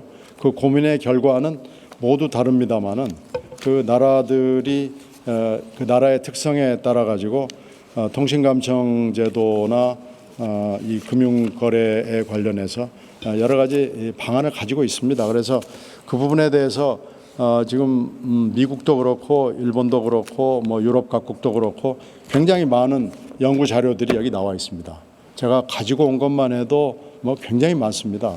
그리고 테러 문제는 또 뭐 아주 심각하기 때문에 그 부분에 대해서 각국이 대비하는 방안도 다릅니다. 그래서 이런 부분에 대해서 그러니까 테러 방지법을 하지 말고 뭐 원천적으로 하지 말자는 게 아니고 고민을 하자는 겁니다. 고민을 해서 만약에 합당한 안이 있으면은 고쳐야죠. 고치고 법안 제목을 뭘로 하든지 간에 해야 됩니다. 그래서 이 테러라는 것이 갑자기 들어오는 것이고 또 조직적으로 들어오는 것이고 이 단서는 어디에서 나타날지 전혀 모르는 거죠. 그래서 우리가 지금은 지침으로 돼 있습니다만은 이 테러 지침을 통해서 정부의 거의 모든 기구들이 다 협의를 하고 정보를 교류하고 외국과도 협조를 하고 그렇게 지금 돼 있습니다. 그러니까 이 지침을 법안의 수준으로 높여야 되겠다라고 생각한다면 그건 저희들이 반대할 이유도 없고 반대해서도 안 되는 거라고 생각을 합니다. 그런데 이것을 지금까지 제가 쭉 설명을 드렸듯이 믿을 수 없는, 믿기 어려운, 그리고 전혀 반성하지 않는 기관이 갑자기 나와가지고 이런 권한을 그냥 주라, 그냥 날 믿고 다 주라 라고 얘기를 한다면 믿겠습니까? 아니 전혀 믿을 수 없는 이웃 사람이, 신용 불량자 비슷한 사람이 와가지고 야 내가 잘할 테니까 돈 1억만 좀 빌려주라. 그러면 여러분 내겠습니까? 그런 사람이 있어요? 그런 사람 없습니다. 그러면 뭐 이제 요건을 따져봐야죠. 뭐 담보도 잡고 뭐도 하고 그러는 거죠. 아니면은 뭐 집안 식구의 누구를 인적 보증을 세우든지. 이것도 똑같습니다. 지금 우리가 국정원이 생긴 이래, 물론 이름은 많이 바뀌었지만 60년대에 생긴 이래 굉장히 오랜 시간 동안 국정원을 봐왔고 국정원이 어떻게 했는지를 잘 알고 있고 특히 최근에, 제가 옛날 얘기를 하는 거 아닙니다. 특히 최근에 무슨 일을 했고 지금 어디까지 와 있고 하는 걸 다 아는데 날 믿고 다 그냥 주라 라고 얘기를 하면 그래 한번 해보자 이렇게 할 수는 없는 거 아니겠습니까? 근데 최근에 이 뉴욕타임즈 기사를 제가 가지고 왔는데 또 미국 얘기를 해서 안 됐습니다만은 이 미국이 뭐 반미주의자들은 뭐 미국 얘기하는 거 보고 저를 싫어할 수도 있겠습니다만은 미국에서 배울 수 있는 건 배우는 게 저는 맞다고 생각하는데요. 여러분들도 보셨습니다만은 팀 쿡 애플 회장이 이 테러리스트죠. 테러리스트의 핸드폰을 풀기 위해서 자료를 달라고 지금 얘기를 한 거죠. 그랬더니 얼마나 고민을 했겠어요. 테러리스트의 핸드폰 잠금 장치를 풀 수 있는 코드를 좀 소스를 제공해 달라라고 제안을 하니까 얼마나 고민스럽겠습니까? 이 테러리스트는 이미 테러리스트죠. 그런데 이 팀 쿡 회장이 결국은 TV 대담을 통해서 노라고 얘기했습니다. 이게 아마 우리나라 같으면 이건 아마 이 회사 문 닫았을 것 같아요. 근데 이 사람 얘기 중에서 좀 우리들한테 참고가 되고 우리가 꼭 이렇게 하라는 건 아닌데요. 재밌는 얘기가 있어요. 그리고 시사하는 바가 있어서 제가 이 사람 얘기를 좀 잠깐 인용을 하겠습니다. 그는 이 공개 방침이 공개하지 않기로 한 애플의 방침이 매우 힘들지만 올바른 일이라고 본다. 수사당국의 그런 요구에 응하는 것은 미국을 위해 해로운 일이다. 이렇게 얘기를 했습니다. 근데 연방수사관들은 자신들이 요구하는 건 이렇게 얘기합니다. 문제 아이폰 전화기의 잠금장치 해제뿐이니까 지극히 좁은 일부 공개일 뿐이라고 말을 합니다. 그런데 애플은 뭐라고 얘기하냐면 아이폰 전체가 그렇게 되면 아이폰 전체가 앞으로 정보당국이나 범죄자들의 해킹이 쉬워진다. 그러면서 받아들일 수 없다. 이렇게 얘기했습니다. 그러면서 애플은 이제 법적 대응 문제를 FBI하고 싸우려고 지금 변호사들하고 전문가들하고 지금 얘기를 시작을 했습니다. 그래서 오히려 뉴욕타임즈 보도를 보면 애플이 정부기관의 아이폰 해킹을 막기 위해서 오히려 보안을 더 강화하는 쪽으로 간다는 겁니다. 이 작업을 착수했다고 뉴욕타임즈가 보도를 하고 있는데요. 뉴욕타임즈는 애플이 보안 조치를 우회하는 이른바 백도어 소프트웨어를 활용해서도 아이폰 잠금을 해제할 수 없도록 한층 강화된 보안 조치 개발에 나섰다고 보안 전문가들을 인용해서 보도를 했습니다. 그러니까 만약에 비슷한 상황이 우리나라에서 있었다면 아마 애플은 견디지 못했을 것 같아요.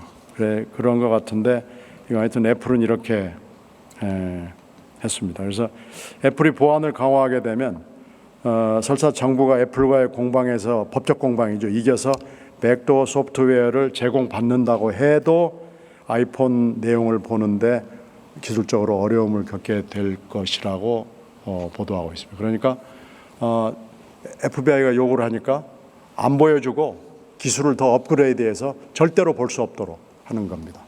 그러니까 이렇게 되면 FBI는 아이폰의 보안을 무력화할 또 다른 방법을 찾게 될 것이고 결국 법정 공방과 기술 경쟁이 이어질 수밖에 없다는 얘기가 되는 건데요. 이런저런 것을 종합해 보면은 하여튼 미국은 우리하고는 좀 많이 다른 것 같습니다. 그래서 이런 문제에 대해서 우리가 도대체 왜 이러는지 한번 좀 생각을 해 보면서 우리의 문제를 풀어나가는 것이 맞지 않는가. 왜 애플은 이럴까? 애플이 이러는 데 대해서는 무슨 정치적 배경이 있고 무슨 법률적 해석이 있는 것이고 이렇게 해도 미국 시민들로부터 말하자면 애국자가 아니다라는 비난을 받지 않고 얘기를 하고 오히려 당당하게 팀 쿡은 이것이 미국의 해로운 일이라고 판단을 하는 겁니다. 그러니까 우리의 사고방식이나 우리의 접근 방식하고는 매우 다른 거죠. 그래서 이 부분에 대해서 우리가 좀 많이 배워야 될 대목이 있지 않은가 이렇게 생각이 됩니다. 상당히 재미있는 기사여서 여러분들에게 소개를 좀 해드렸습니다. 자, 지금 제가 굉장히 오랫동안 여러 가지 말씀을 드렸는데 저희들이 이 문제를 시작을 하면서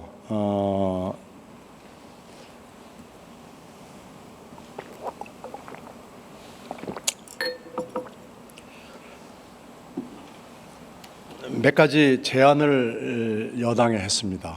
이렇게 신뢰를 받지 못하는 국정원하고 자꾸 얘기를 하지 말고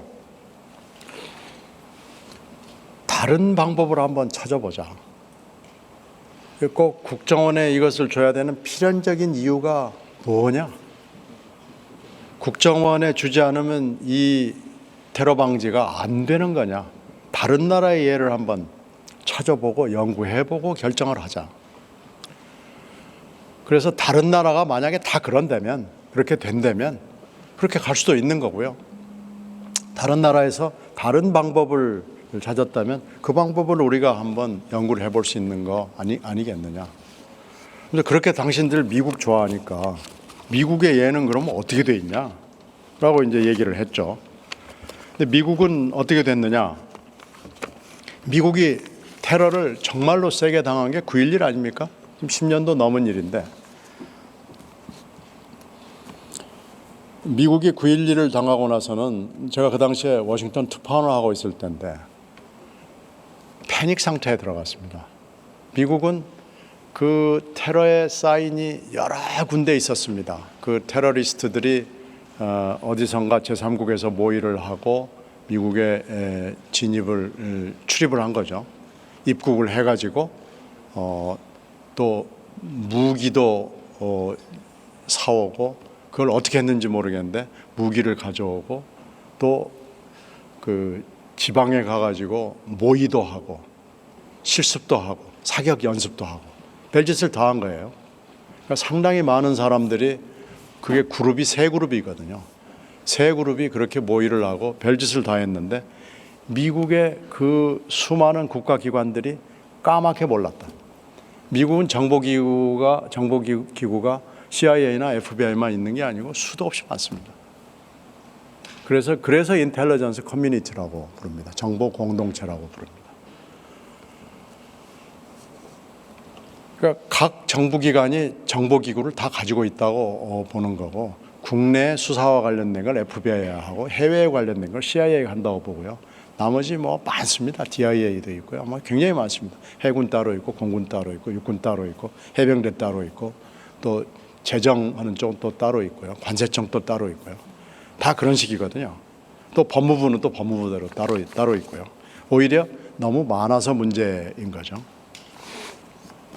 근데 어떻게 해서 그 모든 정보망을 뚫고 수없이 많은 테러리스트들이 입국을 해가지고 미국에서 활개를 치고 상당히 오랜 동안 모의를 하고, 그리고 성공을 하고, 그 공항에 다 들어가서 비행기를 접수를 하고 비행기를 제압을 해서, 하여튼 실패한 것도 있고 성공한 것도 있고 그러잖아요. 뉴욕에서는 성공하고 워싱턴에서는 아마도 그게 백악관이나 의사당을 가려던 것이 펜타곤으로 떨어진 거고요. 펜실바니아 쪽에는 실패했습니다. 그때 그 유명한 일화지만은 탑승했던 남자들이 그 사람들을 덮친 거죠. 레스 롤 하면서 덮쳐가지고 그 사람들이 무기를 제압을 함으로 해서 그 펜실바니아로 떨어진 거 하나 실패했습니다.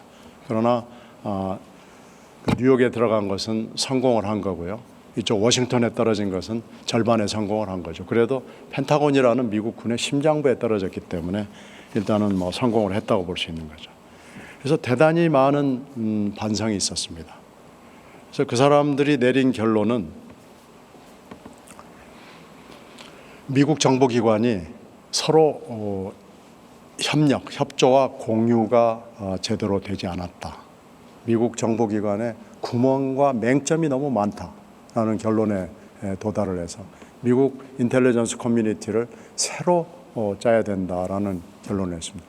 이것도 청문회를 굉장히 오래 했습니다. 그래서 911 리포트가 굉장히 두꺼운 책으로 베스트셀러로 나올 정도로 오랫동안 청문회를 했고, 오랫동안 리포트를 작성했고, 미국의 테러에 관련된 모든 사람들이 증언대에 섰습니다. 그리고 그 결론이 어떻게 났느냐? 부서를 새로 만들자는 겁니다. 그래서 부서가 따로 만들어졌습니다.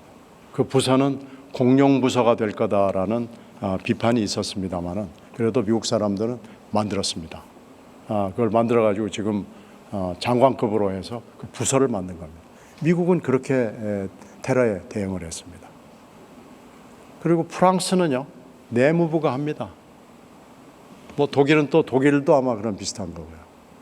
그러니까 테러에 관련된 건 정보를 수집하고 정보를 분석하는 차원의 일이 있고요. 테러에 대해서 집행을 하는, 대응을 하는, 그 주로 이제 경찰이 하는 거죠. 일부는 군도 투입되기도 하고요. 그런 게 있고요. 그래서 여러 차원의 일들을 다 묶어가지고 하는 거지, 어느 한 기관이 전폭적으로 모든 권한을 다 가지고 하는 게 아닙니다. 그러니까 지금 여러 가지 방법이 있는 거죠. 노무현 대통령이 일부 실행을 했던 청와대 안에 그 상황실을 두는, 거기서 총괄을 하는 방법이 있을 수 있고요. 우리는 지금 총리제가 있기 때문에 총리실에 두는 방안도 있고요. 별도의 기구를 따로 하나 만드는 방안도 있고요. 그리고 지금 정부 여당이 얘기하는 대로 국정원에 두는 방안도 있고요. 그리고 이미 그 지침에 따르면은 대응 센터가 있습니다. 여기 지침을 제가 가지고 왔습니다만, 이 지침이 계속 작동이 되면서 우리의 그 테러의 문제가 이게 바로 그 문제의 지침인데, 국가 대테러 활동 지침이라고 해서 이걸 가지고 지금 움직이는 건데, 여기에 총리가 일정 부분 역할이 있고 국정원이 상당히 중요한 역할을 하는데, 이게 하도 엉성하게 되어 있기 때문에 총리가 자기 임무가 뭔지도 지금 잘 모르고 있다가 이번에 들통이 난 거죠. 그러니까 그런 저런 걸로 봤을 때는 법이 없어서 큰일 났다. IS가 우리가 법이 없다는 걸 알아서 이제 우리는 뭐 큰일 났다. 이것은 너무나 유치한 발상입니다. 그러니까 지금 그렇게 일단 정파적으로 이렇게 몰아갈 일이 아니고요. 이것을 딱 그러면 다른 나라가 어떻게 하는지 한번 보자. 토론하자. 그리고 다른 나라에서 성공한 케이스, 실패한 케이스, 문제가 뭐가 있냐? 문제가 있으면 우리는 고쳐보자. 이렇게 접근을 하는 게 맞습니다. 그리고 이미 다른 나라들은 그렇게 하면서 문제가 있는 걸 하나씩 보완해 가는 겁니다. 그래서 다시 국정원의 신뢰로 들어가는데요. 국정원의 이런 신뢰가 거의 없는, 존재하지 않는 이런 국정원에게 모든 걸 몰아주자고 그러는 것은 이 국민들의 수준을 너무 우습게 하는 거고요. 이렇게 몰아붙이면 된다라고 얘기하는 것도 잘못된 거고요. 그런 점에서 국회의장도 저는 이번에 실수하고 잘못 판단했다고 생각합니다. 아마 구체적으로 이런 심각한 문제가 있다는 것에 대한 이해가 없기 때문에 이런 조치가 취해졌던 거 아닌가 생각이 되고요.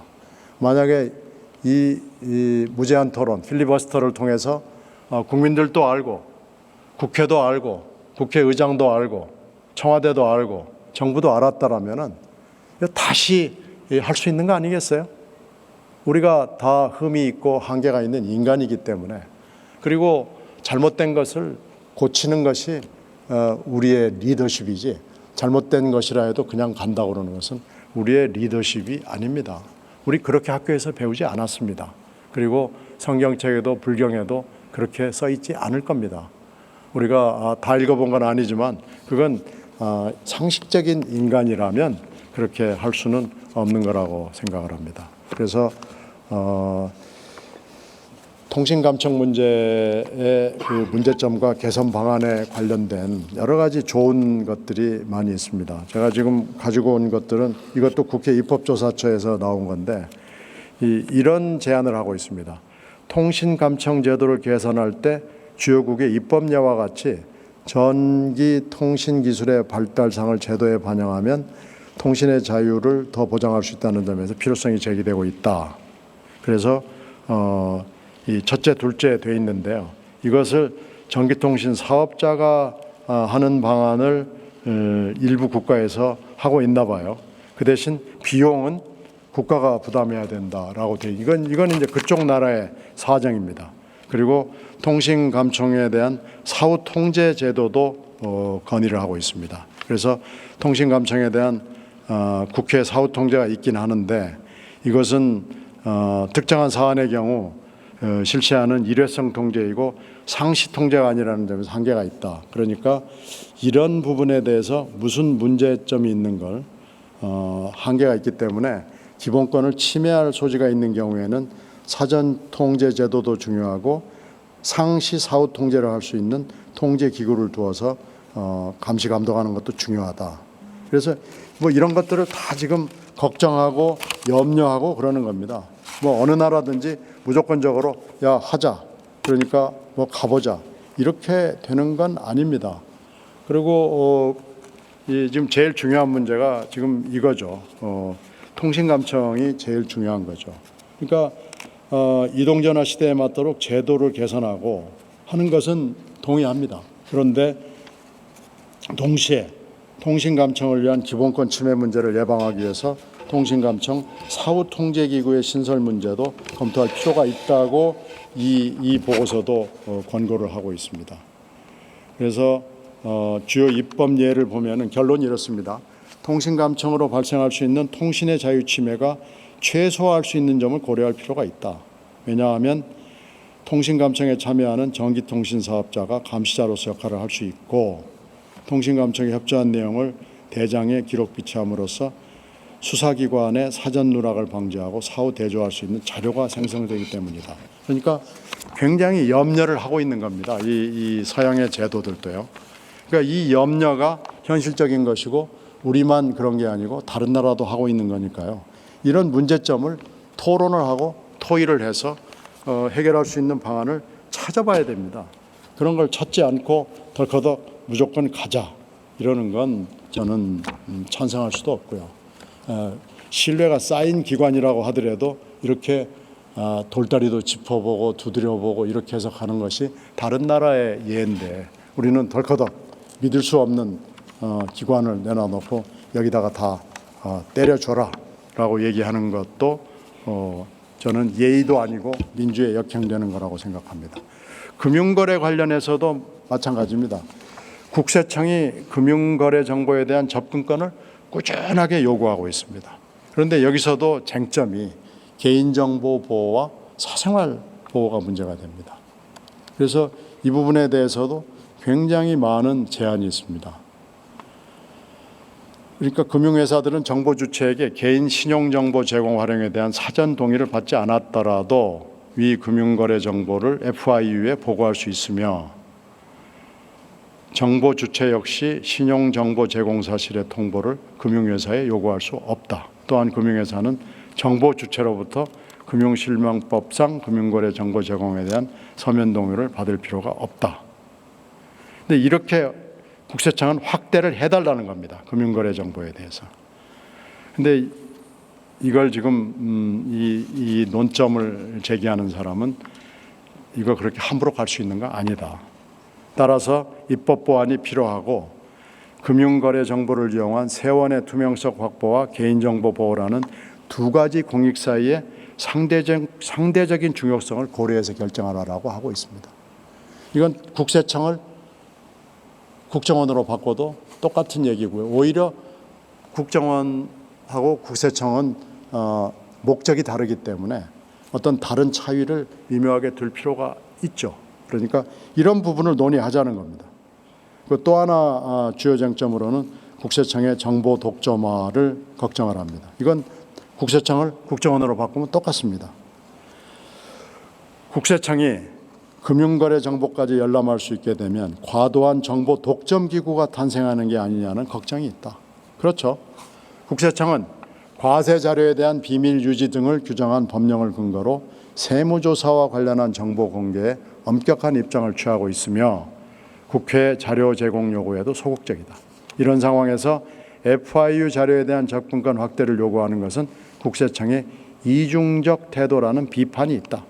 또한 국세청이 수집한 과세 자료를 어떻게 활용하는지에 대한 감시 감독이 전혀 이루어지지 않고 있는 상황에서 그 역할을 담당할 기구가 마련되는 것이 우선 과제다라는 의견도 있다. 이거 보십시오. 굉장히 걱정이 많습니다. 또 세 번째로 지적하는 쟁점은 영장주의 위반입니다. 헌법과 형사소송법에서는 수사기관의 압수수색에 대한 영장주의를 규정하고 있습니다. 위 규정은 수사기관의 대물적 강제 처분에 대한 사법적 억제로부터 개인의 재산권, 주거권, 인격권 등 기본적 인권을 보호하려는 데 목적이 있다. 국세청이 탈세 확인을 목적으로 FIU에 수집된 금융거래 정보를 무제한 열람하는 것은 수사기관에도 엄격하게 적용되는 영장주의 원칙을 우회해서 탈피하게 될 걱정이 있다는 겁니다. 이걸 국세청을 국정원으로 바꿔놓으면 똑같습니다. 그러니까 이 해외 사례에서도 보면은 이런 거에 대해서 이렇게 얘기하고 있습니다. 고액 현금거래 보고제도를 시행하는 것으로 파악된 7개 나라 중에서 국세청의 직접 활용을 허용하고 있는 나라는 미국, 호주 두 나라밖에 없다. 이렇게 그 금융거래 정보에 대해서 제한을 두고 있습니다. 이것이 제대로 된 나라가 하는 일입니다. 제대로 된 나라는 이렇게 하는 겁니다. 조세부가 목적으로 FIU 정보를 활용하는 범위에 대한 각국 입법례를 살펴보면 과세 당국이 직접 접근 가능한 국가는 호주, 미국, 영국, 아일랜드 네 나라에 불과하다. 미국 경우에도 전면 열람이 허용된다기보다는 관련 사건 번호 입력 등 특정 절차를 준수하는 경우에만 열람을 허용한다. 또한 네덜란드, 스위스, 일본 등 여타의 경우에는 과세 목적으로 FIU가 국세청에 정보를 제공하지 않고 있다. 이렇게 되어 있습니다. 왜 이런 걸 좀 토의하자고 그러는데 무작정 밀어붙이는지 저는 이해할 수가 없습니다. 그리고 왜 무작정 이렇게 직권상정을 해야 하는지 이해할 수가 없습니다. 자, 이 얘기하고 저도 클로징하고 이제 물러나도록 하겠습니다. 제가 9시까지 하기로 약속을 했기 때문에 다음 분이 뭐 좀 시간 약속을 좀 지켜달라고 그러기 때문에 제가 약속을 지키도록 하겠습니다. 자, 이렇게 얘기하고 있습니다. 국가가 세원을 투명하게 밝히고 공정 합리적인 세제를 확립하기 위해서 적절한 금융거래 정보를 수집 활용하고 제도적으로 뒷받침하는 것, 이건 이론의 여지가 없다. 이건 맞다. 그렇지만 이 다음이 중요하죠. 개인정보 보호와 국세청의 정보 독점 기구화 우려 등을 해소할 방안을 모색하는 것이 필요하다. 이게 맞죠? 이게 제대로 된 나라, 합리적인 나라, 민주적인 나라가 얘기하는 겁니다. 정보 보호에 관한 각 법률의 입법 취지에 반하지 않도록 신중한 접근이 필요하다. 이렇게 얘기하고 있습니다. 국세청에 금융거래 정보가 제공됨으로써 양상화해야 할 지하 경제가 오히려 음성화될 우려 등의 부작용도 고려해야 한다. 해외 사례에서 알 수 있듯 다른 선진국도 금융거래 정보에 대한 접근을 무제한적으로 허용하고 있지는 않다. FIU의 금융거래 정보를 활용하면 세수가 크게 증가할 것이라는 국세청 주장도 과연 타당한지 신중하게 검토할 필요가 있다. 이렇게 결론을 맺고 있습니다. 이게 국회 입법조사처의 이슈와 논점의 결론입니다. 국회 입법조사처는 적어도 하여튼 정신은 있는 것이 아닌가라고 생각이 됩니다. 그래서 국회 입법조사처에 대해서 일단 경의를 표시하는 것을 제가 잊어버리면 안 될 것 같습니다. 자, 하여튼 제가 지금 쭉 설명을 드린 걸로 봐서 제 결론은 너무나 분명합니다. 저 의장님께서 이거에 대해서 한 것은 잘못 판단하신 겁니다. 직권상정은 잘못된 거고요. 심사기일 지정을 함으로써 의안 조정을 하는 것을 막아버린 것은 그것은 국회 선진화법을 제도적으로 악용한 겁니다. 그래서 의장님이 앞으로 의장 이제 얼마 안 남으셨는데 그만두고 어차피 뭐 사인으로 돌아갈 날이 있으실 텐데요. 그때 정말 좋은 의장이었다. 이만섭을 본딴다고 그랬는데 이만섭 비슷했다라는 평가를 받으려면 저는 이건 재고하셔야 된다고 생각합니다. 또 더 근본적으로는 여당과 청와대도 이 문제에 대해서 책상을 치면서 호통을 칠 일이 아니고요. 같이 논의하고 협의하고 그래서 합의를 도출할 수 있도록 해야 되는 겁니다. 그래야 테러리스트들이 못 옵니다. 9.11이 난 지가 굉장히 오래되고 세계 각국에서 테러리스트들이 활약을 하고 엊그제에도 파리에서도 일어나고 있지만은 미국을 다시 들어가서 9.11에 버금가는 그런 테러를 못하는 이유가 뭘까요? 여러 가지 분석이 있습니다만은 미국이 철저하게 대응을 하고 있다는 겁니다. 이제 그렇게 파리에서 일어난 것처럼 하기가 대단히 어려워졌다는 겁니다. 그리고 9.11에 있어서의 반성 중에 하나는 정보를 수집하는데 테킨트, 기술적으로 하는 시그널을 받거나 이미지를 받거나 하는 테킨트가 있고 하나는 휴민트가 있죠. 사람을 동원해서 직접 가는 거죠. 그때 9.11이 있을 때 미국 정부와 조야의 반성은 미국이 지나치게 테킨트에 의존을 했다. 그러니까 테킨트를 향상시키는 것과 함께 휴민트를 향상시키는 방법에도 돈을 쓰고 제도적으로 보완을 해야 된다라는 결론을 냈습니다. 그래서 그것을 지금 별도의 기구를 만들고 CIA를 만들고 인텔리전스 커뮤니티를 다시 재편하고 그것을 합의할 수 있는 채널을 항시 가동할 수 있도록 만들면서 미국이 테러리스트들이 뚫고 들어가기가 어려운 나라가 되지 않았느냐라는 평가가 있습니다. 물론 이 평가는 어떤 또 대단히 머리 좋은 테러리스트가 뚫을 수는 있겠죠. 항상 창과 방패는 왔다 갔다 하는 것이니까요. 그래서 만약에 뚫는다면 또 뭐 다른 분석이 가능하겠지만 문제는 우리가 유연하게 그리고 객관적이고 합리적이고 장기적이고 뭐 이렇게 해서 제도를 만들어가는 겁니다. 그것의 요체는 민주입니다. 민주적인 절차와 민주적 방식을 통해서 그것을 이뤄갈 때 테러도 막을 수 있고 우리의 평화도 유지할 수 있고 그게 가능하다고 저는 생각합니다. 제 클로징을 저는 지금 이렇게 하면서 필리버스터를 마무리할까 생각합니다. 지금 우리는 2016년에 있지만 정치학적으로 근대 국가에 있는 인간입니다. 그 중에서도 한국은 4강의 틀에서 벗어나기 힘든 분단된 남과 북이 대치하고 미워하는 국가입니다. 이 인간적인 틀 그리고 분단 국가의 굴레 속에서 우리 정치는 민생과 민주와 평화를 동시에 이뤄나가야 됩니다.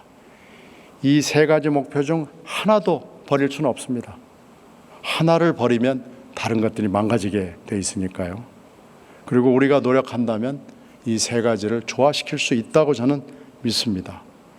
지금 문제가 되고 있는 테러 막아야 하고 막을 수 있고 막아야만 됩니다. 그런데 지금 우리의 대통령 그리고 우리의 여당은 너무나 귀를 막고 있습니다. 너무나 모릅니다. 그리고 약속도 자주 잊어버립니다. 잊어버리려고 하는 건지도 모르겠습니다. 무슨 생각인지도 잘 국민들은 납득하지 못합니다. 그리고 책상만 칩니다. 그리고 혼만 냅니다. 북한의 핵실험 이후에 첫 조치가 대북 확성기 재개했다는 것은 매우 실망스럽습니다.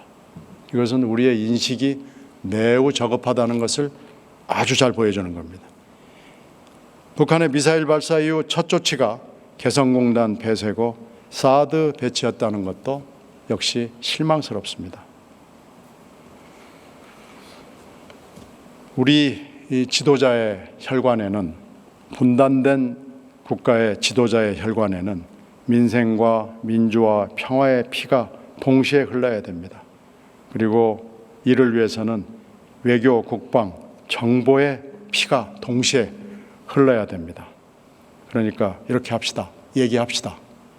그리고 공부합시다. 토론합시다. 근데 우리가 그리스 철학자들이 얘기했던 철인 정치는 이미 존재하지 않는다는 게 역사에서 증명이 됐습니다. 그러니까 우리가 민주합시다. 그래서 바꿉시다. 마음 터놓고 말한 대로 약속한 대로 바꿉시다. 이미 대통령도 여당도 민주와 평화와 민생을 약속했지 않습니까? 우리와 함께 얘기합시다. 국민과 함께 얘기합시다. 그래서 우리의 꿈을, 우리의 희망을 40년대, 50년대, 60년대 우리의 세대들이 그리고 젊은 잘생긴 우리 세대들이 가졌던 꿈을 하나라도 조금이라도 이뤄나갈 수 있도록 해봅시다. 그 길만이 이 난국을 풀 수 있는 요체라고 생각합니다. 들어주셔서 고맙습니다.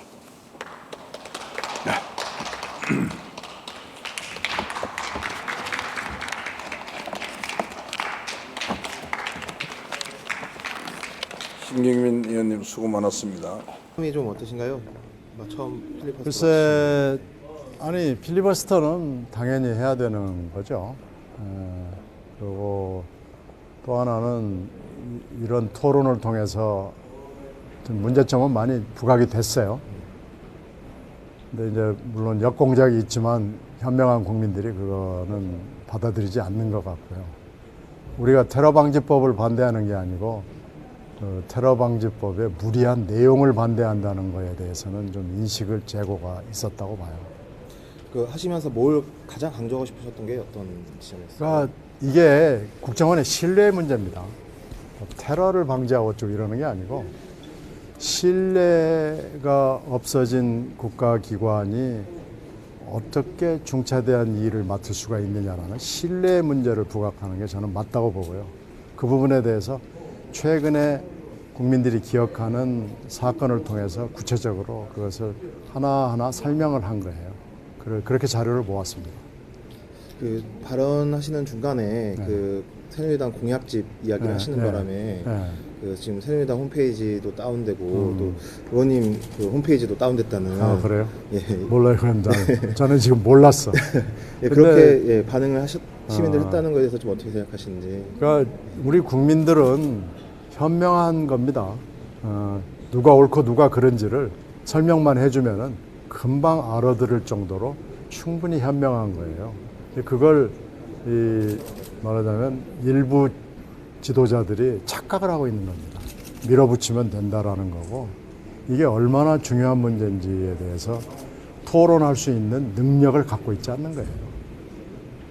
발을 좀 끌면서 나오셨는데 좀 어떤 부분이 아니 발바닥 이 전임자들이 그러는데 발바닥이 아프다고 그러는데 피가 모여서 아니 그리고 이제 운동화로 바꿔 신었어요. 아무래도 부드러운 게 좋다고 그래서 이게 우리가 전임자들한테 전수받은 비법입니다. 필리버스터를 오래 할 수 있는 비법이 몇 가지 있어요.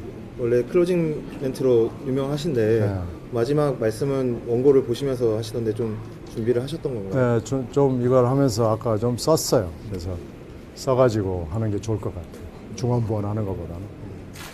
오랜만에 클로징 멘트를 하신 것 같네요. 국회에서 한 건 처음이지 뭐. 국회에서 이런 게 필요합니까? 그래서 이런 거 안 했으면 좋았을 텐데 하여튼 이상하게 이렇게 됐네요. 중간에 조원진 수석하고도 잠깐 마찰이 있었는데요. 그럼 뭐 조수석이 괜히 시비 붙이는 거죠. 그럼 뭐 말도 되지도 않는 거죠. 필리버스터를 필리버스터 한다 뭐 이런 말이 지금 시민들 사이에서 엄청 회자가 되고 있습니다. 그래요? 네, 그 앞으로 뭐 지금 어쨌든 계속 뭐 정보위 활동도 하셨었고 뭐 했던 부분들에 대해서 이 법안이 내일 뭐 협상하고 이런다고 하는데 야당이 좀 어떻게 해야 된다고? 아니 독소 조항은 일단 제거해야 되고요. 그리고 제 욕심은 자꾸 급하게 하려고 그러지 말고 좀 협의를 하고 토론을 하고 그랬으면 좋겠어요. 어떻게 협상이 될지는 협의가 되고 협상이 마무리될지는 모르겠습니다만은 이렇게 갑작스럽게 직권상정으로 해가지고 일부 뭐 몇 조항만 끄적거리면서 수정하는 것은 이게 나라의 체면이 말이 아닙니다. 뭐 이 생중계로 지켜보는 시민들이 많이 있으신데 좀 시민들께 뭐 전하고 싶으신 마지막 말씀이 있으시면 한마디 해주시죠. 깨어 있는 시민 외에는 지금 우리나라 정치의 답답함을 풀어낼 수 있는 방법이 없는 것 같아요. 그래서 좀 제발 관심을 가지시고 현안, 선거, 투표 뭐 이런 거에 좀 관심을 가지셨으면 좋겠고, 정치가 사실 모든 것을 결정하는 굉장히 중요한 요소입니다. 정치가 잘못되면 민생도 평화도 민주도 다 날아갑니다. 특히 이 여러 세대, 남녀, 노소 모두 다 관심을 가져야 되는 것이 맞고요. 그렇게 해서 나라를 조금이라도 좋게 만들어야지. 지금 우리나라 대단히 어렵고요. 뭐 맨날 어려우니까 지금 둔감해져 있는데요. 그렇지 않습니다. 정말로 어려운 국면으로 들어가고 있습니다. 안녕하세요. 오마이뉴스 대표 오연호입니다. 감사합니다. 여러분의 성원 덕분에 바로 어제 오마이뉴스의 10만인 클럽 회원 10,000번째 참여자가 탄생했습니다. 여러분의 응원 덕분에 오마이뉴스는 더욱더 힘차게 권력과 자본의 눈치를 보지 않고 뚜벅뚜벅 참 언론의 길을 갈 수 있게 되었습니다. 계속 성원해 주십시오. 10만인 클럽 회원이 2만 명 정도가 되면 사실상의 진보 종편도 가능합니다. 자, 그 길을 위해 독자 여러분 함께 해주십시오. 감사합니다.